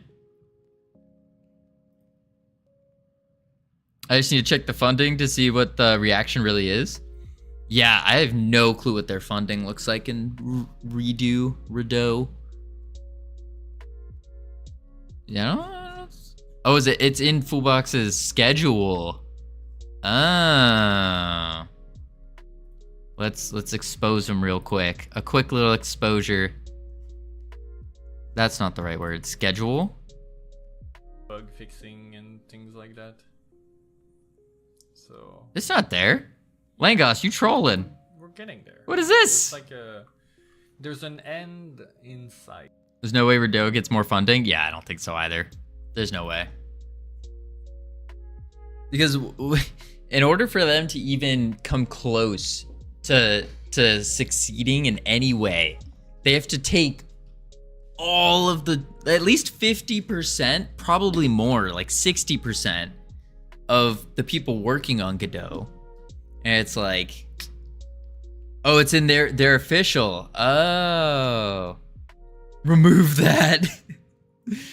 Let me check. Godot engine official. I'm not even following them. That was awkward. I forgot to follow them on this account. Awkward. Ah, Foolbox is taking over on Wednesday.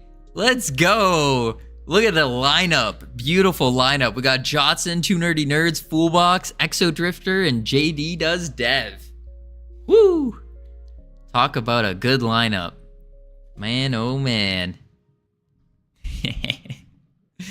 I only follow Godot Engine unofficial. That's what you gotta do.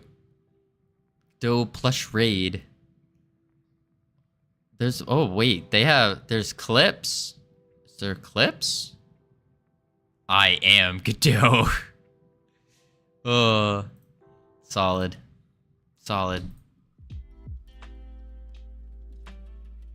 All right, let's see here. So, what is causing the boss to immediately switch? Can I see your point of view in the game again? I'm working on the tree. Oh, yeah. Let's go to the portal. It's this is a patented view. It's called the toilet view is what we were calling it. It's a slight angle. And as you move, you increase your distance you can see from. So we are currently at, I believe we're at the max value of it. Let me double check. Yeah, we're at the max value right now. So this is as far as the player's ever gonna be able to see. Sorry for trolling, not my fault. No, you're good. I'm joking, Legos. You're all good. What's happening with Captain? I haven't seen him stream in a while. Oh, so Captain Coder is dealing with some ISP issues. Huge ISP issues. They're the synopsis is the quick summary, if you will, is they basically messed up and then started back charging him for all the data usage because he had unlimited, but then they changed his plan without telling him. And they're like, oh, never mind, it's not unlimited anymore. And so they charged him for all the extra data. And I mean, you stream, so you know just how much data we end up using. Absolutely absurd amounts. So yeah, he's dealing with that right now, unfortunately. And then of course he's dealing with like the school, trying to do schoolwork and all that. But yeah, hopefully, fingers crossed, we'll see him soon. Hopefully. I don't keep track, it just upload anyway. Yeah. I got a little broccoli tree going here. Wanted to see if it was smaller branches would be seen or not. Ah, yeah. Let me go to the initial zoom. The initial zoom is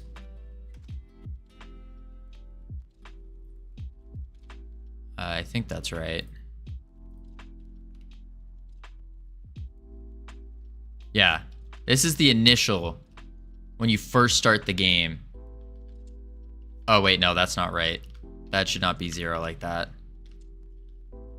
The initial should be player manager, attack range 8.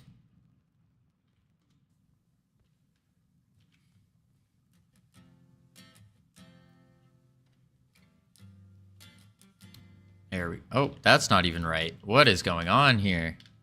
Should zoom out more than that. Uh-oh, what did I do? Player manager, attack range. I think it's 4. I don't remember now. I'm already forgetting what I had. These numbers are still work in progress, if you will, but the idea is to keep it so the circle will always be on screen incomplete. But this is about a little bit farther than this. Will be the initial first thing. The player model itself is 1.8 meters. So really anything that's like 2 meters would be good. Like 2 meters or, I don't know, something like that. See if I can make a leaf.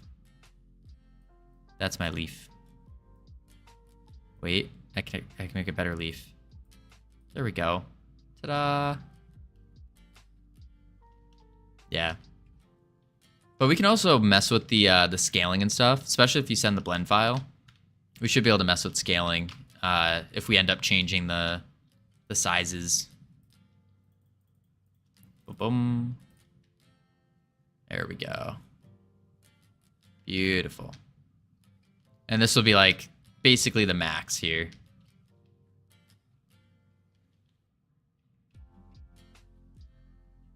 All right. Boop.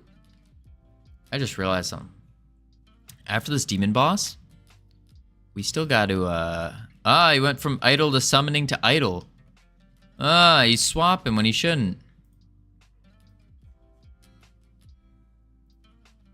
Interesting.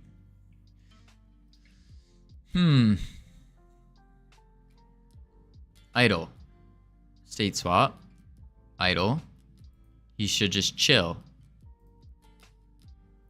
And then if player manager position distance 2, spawn point is in the ready, it just says states.idle. Is in the physics process.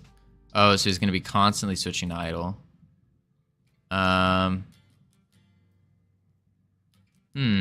Howdy, Risky Sniff. How you doing?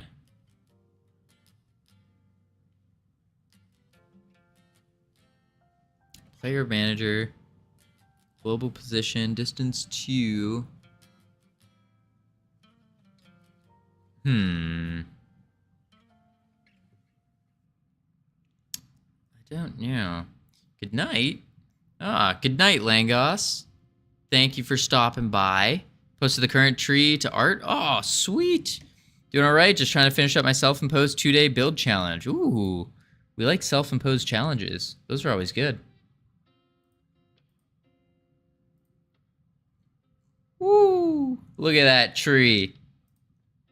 Holy moly. That's a tree right there. Once it loads. If it will load. Hold up. There it is. Look at that nice little tree. Nice. We got a little tree going on. I can make a different style if you want. I think this tree would be a really good like tier 2 tree. Tier 2. I think the tier 1 tree should literally just be like a mound of dirt and then a little sproutling of some sort. I think that would be ideal. Something just really, really, really simple. And then this is like tier 2 in my mind. This tier 1, start off with nothing. Tier 2, it turns into a tree. And then tier 3, it's a big, big, big, big, big tree. All right, we got ads running, folks. Ads hit, but I gotcha. Sweet. We got ads coming, so we're gonna chuck the words up. Heading to level 5. Level 5, folks. And hey, this is the last words of the day. You know what that means. We go until we fail, folks. We go until we fail. Whoo! Bada bing, bada boom. Autopilot on. Bang. Oh, somebody got speedy. No, so did I can tell. Seed. There we go. Peed. Deep. Deeps. Sped. Wait for this. Oh. Oh, no. Don't want to steal that. Seep. Wait, seep isn't a word? Hypnotic, howdy. How you doing?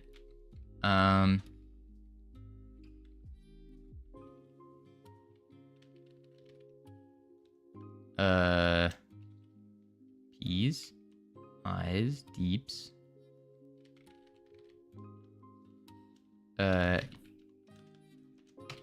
Yees. There's no yees for the haws? I guess not. Dies.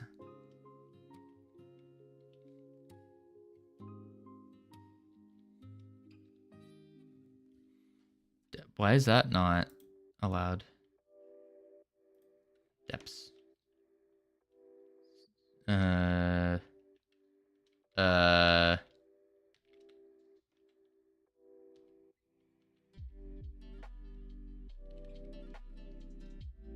Spied. No. Oh, it's IED.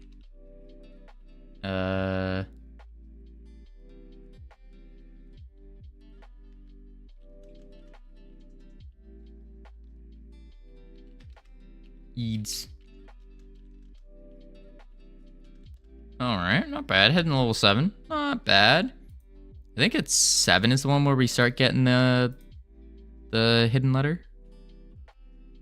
Fake letter, yeah, sorry, fake. Alright, I'll be right back real quick, folks. We got this. Go team.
Oh no! I come back to a game over. Oh. Oh.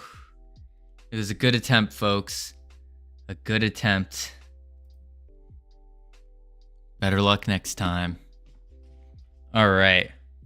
One more, I was late. I don't think so. That was our last words of the day. We gotta figure out why this demon boss is being dumb. Dumb, dumb, dumb. That's what we gotta do. Ah, Captain Anosa! How are you doing, good sir?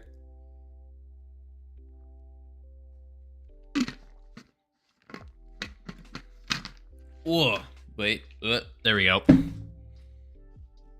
Oh man, oh man. King of the crocodiles, king of the caterpillars. Is there such thing as a king of caterpillars? Lover of caterpillars? All right, we need to figure out caterpillars. Caterpillars, indeed. Indeed, Langos. Caterpillars, indeed. Wait, where is it? Oh, they changed the things. Oh, that's interesting. Caterpillars. My critters. Oh, man, oh, man. All right. So, I think what's happening is down here in the area. No, it shouldn't work. It shouldn't happen, though. If state is equal to idle and the player is not found, then it will state swap. Ah, but that's on area shape entered. So unless it's finding a different area shape, but it should only be masking 2, 3, and 8. So how is it, unless it's finding itself somehow?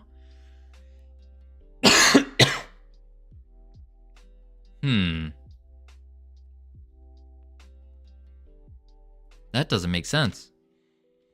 Does not make sense. Oh, yuck. I gotta fix that. Player manager, attack range, level 3. Demon Realm, play. There we go. Ooh, our range did not update. Yeah, look, it goes straight back to from idle to summoning, and it keeps swapping back and forth. Why did it go to... What area shape is it finding?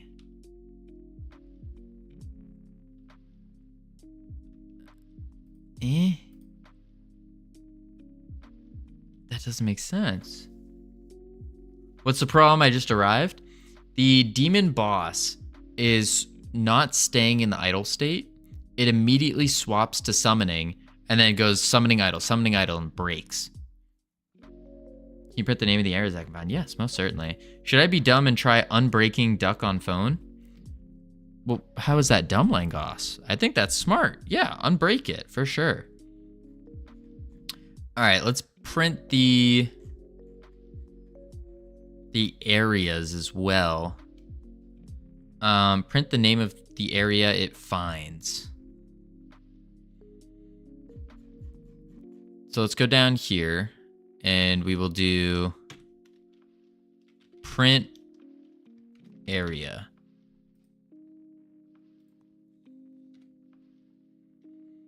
That's suffering. That's why it's dumb. I guess you got a point. Yeah, it doesn't say any area. Then we enter and it finds us. So it's not even finding an area.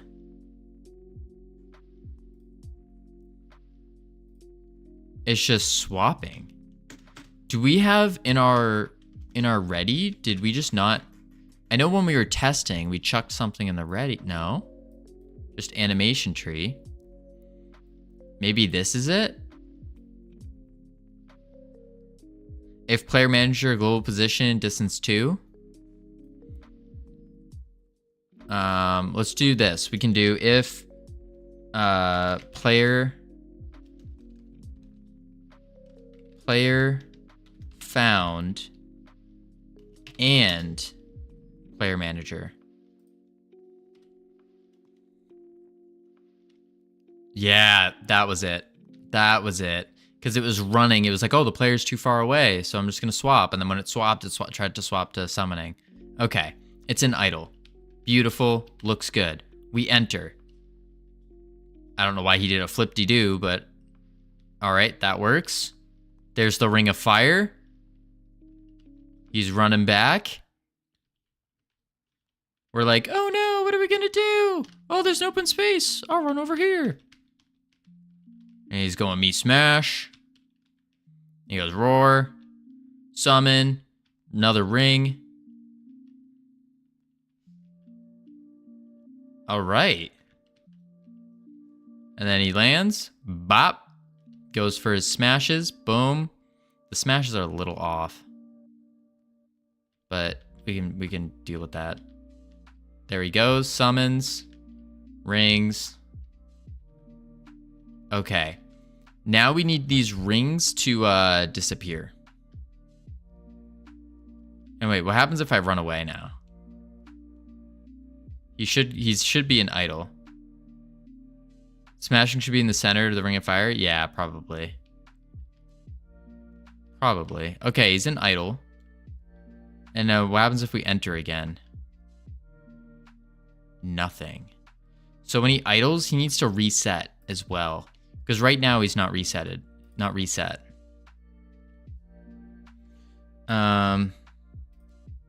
Couple different things. Okay. Take it one step at a time. Let's get the Ring of Fire to disappear. I think that's the first one. We need the ring to disappear after he does the smashes. So, in our boss, after he does his smashes, radial smash,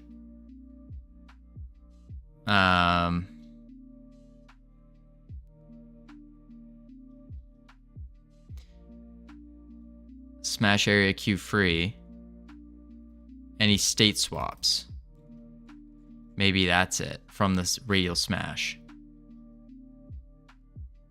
So he does radial smash in here, and maybe we can do...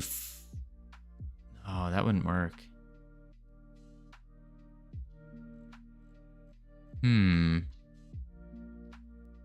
I mean, we could do something like this, where we give it a timer.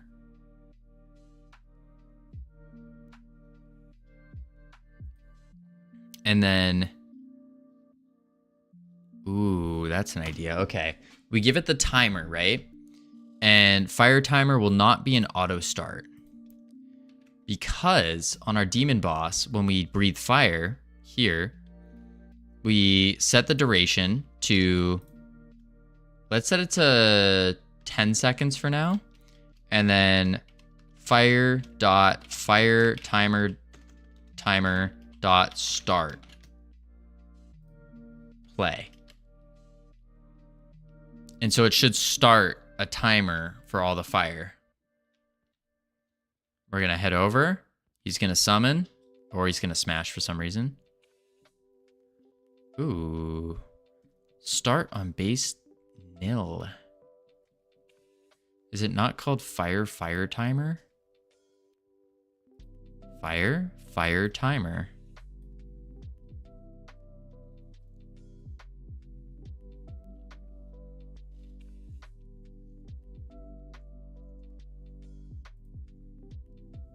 Fire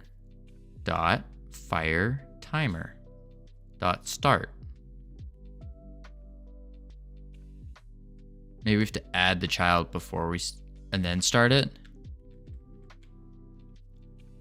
Like so. I'm gonna get duck on my phone from GitHub. Not sure if I'm gonna fix it. Nice. I'm actually so excited to see what this looks like in mobile. Like, I have this vision in the head. Okay. Ring of Fire.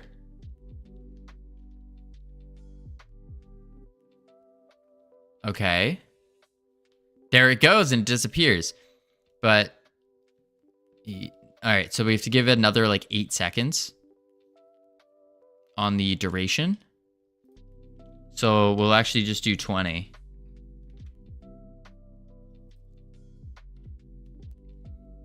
Kind of a backwards way to do it. Like we should be using like signals and stuff probably, but to make it a little bit more efficient, I think this still works.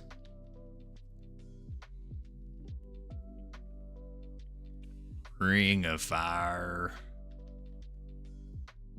Look at that ring. Beautiful. Smash radius.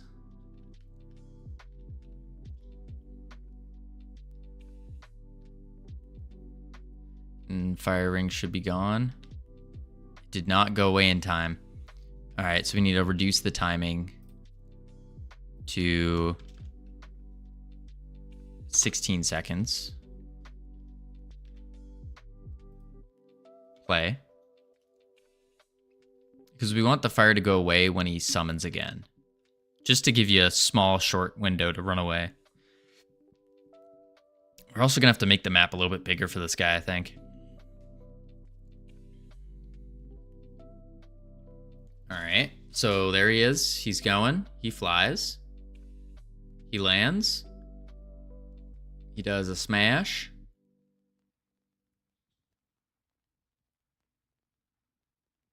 Fire goes away. We can even make it go away 1 second. One more second. 1 second earlier. 15 seconds. I think that'll be good. So we got the ring to go away. Beautiful. Next. We would, like Langos said, we kind of want the demon to do the smash area in the center. In the center of the Ring of Fire. Then it just looks better. So what we can do is smash area. We need to set its position to center. But the problem is, well, we could just get a var center. But no, I don't think we want to. You said you want to see the game looks on the phone. You can export it already. Oh, nice. How many bosses are left to add? This is the final boss, Hikatile. This is the final boss. And then we just have the demon companion. And then save and load. And then we are on the polishing phase. So close, yet so far. So close, yet so far.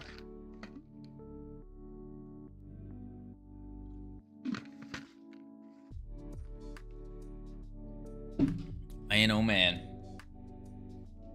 We're getting there though, folks. We're getting there. Just gotta do... This is the most complicated boss. And then the most complicated companion as well. The companion... That's gonna be a little rough. A little rough. Actually, now I'm thinking about it, not really. It's just incorporating things that we've used before, just in different ways.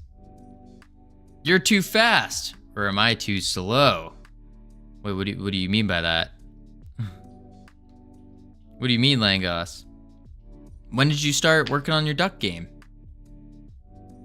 I mean, we still got, to be fair, we still got like another 2 months. Duck took 2 years. Oh. But also, to be very fair, sure, this game's gonna take us like a total of maybe 6 months total. Your game took 3 months. It's not, I mean, it's not, listen, it's gonna take like another 3 months for the polishing. At least. Ironic exists, yes. But also, Langos, you gotta remember, we've been working on this game every single day for about 5 hours a day, sometimes more. So you do the math there. I think when we did the math, it's been over 500 hours just in doing this game. So, too fast or just too much time? More time spent. That's really what it is.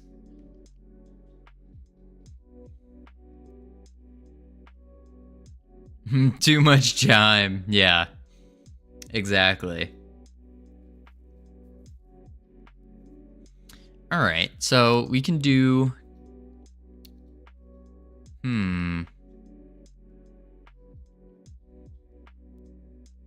What's that? Let's think. I forgot what we were trying to do. Oh, yes, the smash area. So what we would like is for, where is it?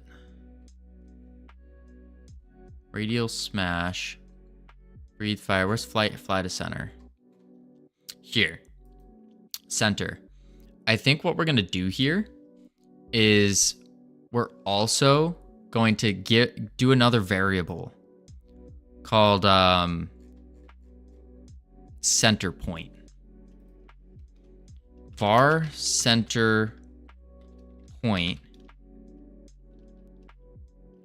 as a vector 2, and then we come down to circle flight, and then we're gonna go boom, and we're gonna say center point equals center. That way we're saving the variable somewhere else. And then in our smash here, we can say add child smash area, and we say smash area dot global position equals vector 3 center point dot x vector 3 dot up center point dot y.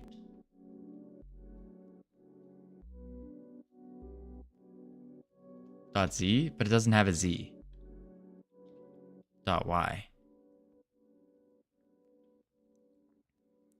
Float vector 3 float. Oh, whoops. There we go. 0. Save. So now it's going to give us the area. Why the heck does Godot need emulate mouse from touch to be enabled to run on phone? Because how else are you going to know to emulate the touch? Emulating touch is pretty easy though. You just go down over here and then mouse cursor. Oh wait, no, this is the settings. No, this is right. Pointing. There it is. Emulate touch from mouse. Yeah.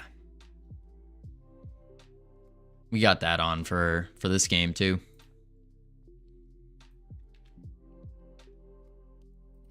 All right. Play. So now the demon probably won't land at the right point and start smashing. But I think that's okay. Because then we can take it to another. All right, he makes the ring.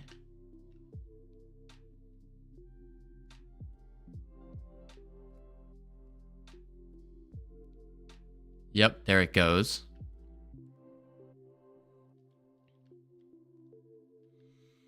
And then we want...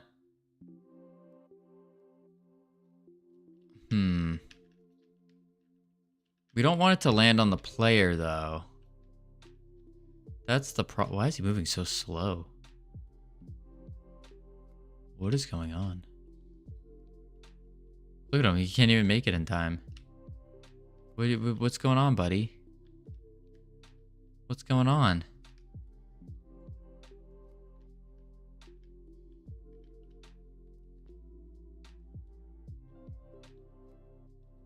The game's not good with mouse emulating? What do you mean? That's how you get touch. It's the same thing as like your finger. Demon boss. Smash area, global position, center point X, center point Y. This should be the same center point as the other, as the thing.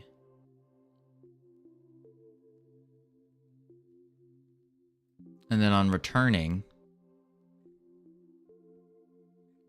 where is returning? Returning. That's not the right one. Returning, move to, and instead of spawn point global position, we would say, there are touchscreen buttons and other touchscreen stuff in Godot. I use those. Right, but they don't work unless you turn on the emulate mouse. At least it didn't appear that they worked. Works bad on virtual keyboard. Oh, they do work. Oh, interesting. Very interesting. Huh. I'm not sure then. Not sure. I think what we want to do is move to vector 3 center point dot x 0.0 center point dot y.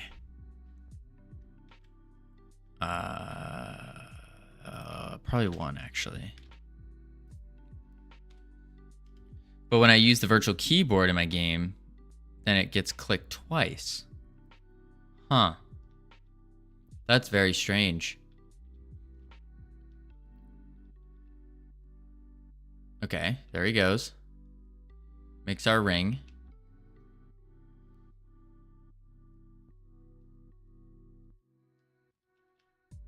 Well, he ain't happy. He ain't happy. If I disable emulate, then I can't edit on phone. Huh. Yeah, I have no clue there.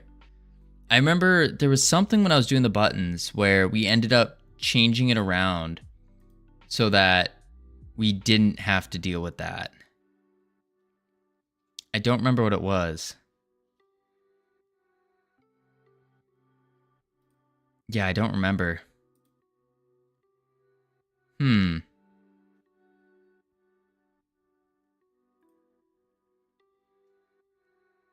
man. Yeah, I remember not using the touch buttons specifically. Like, we ended up using regular buttons instead for the previous version. And I remember someone saying, it was probably ironic saying why. I forgot why, though. Completely forgot.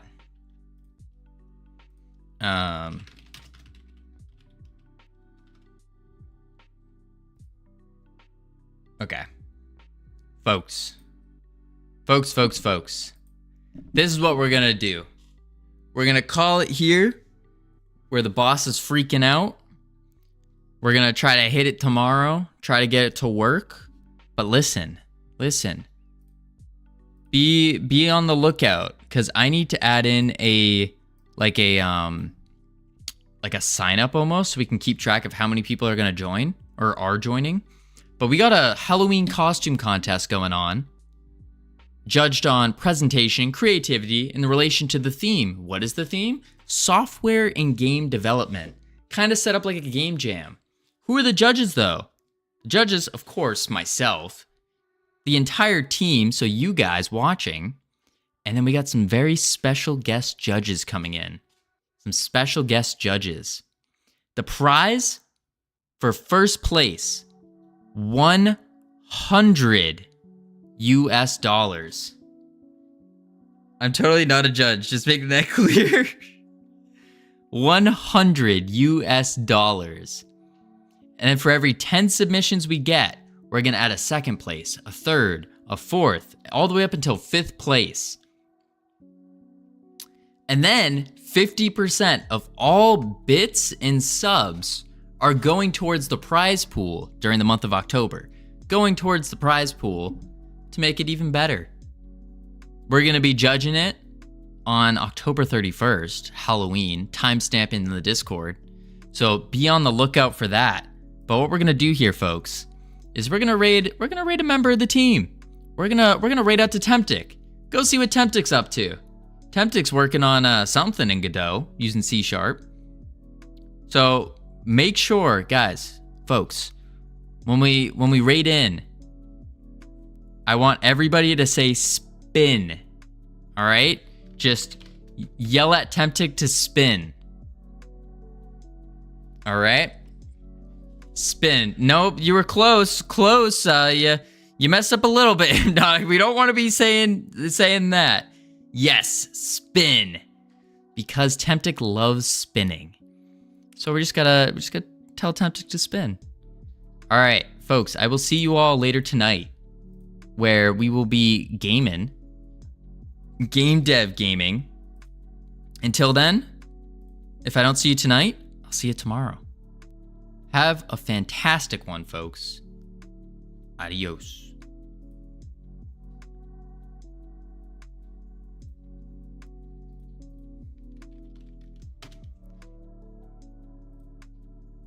Nice. That's the... God damn it. There we go.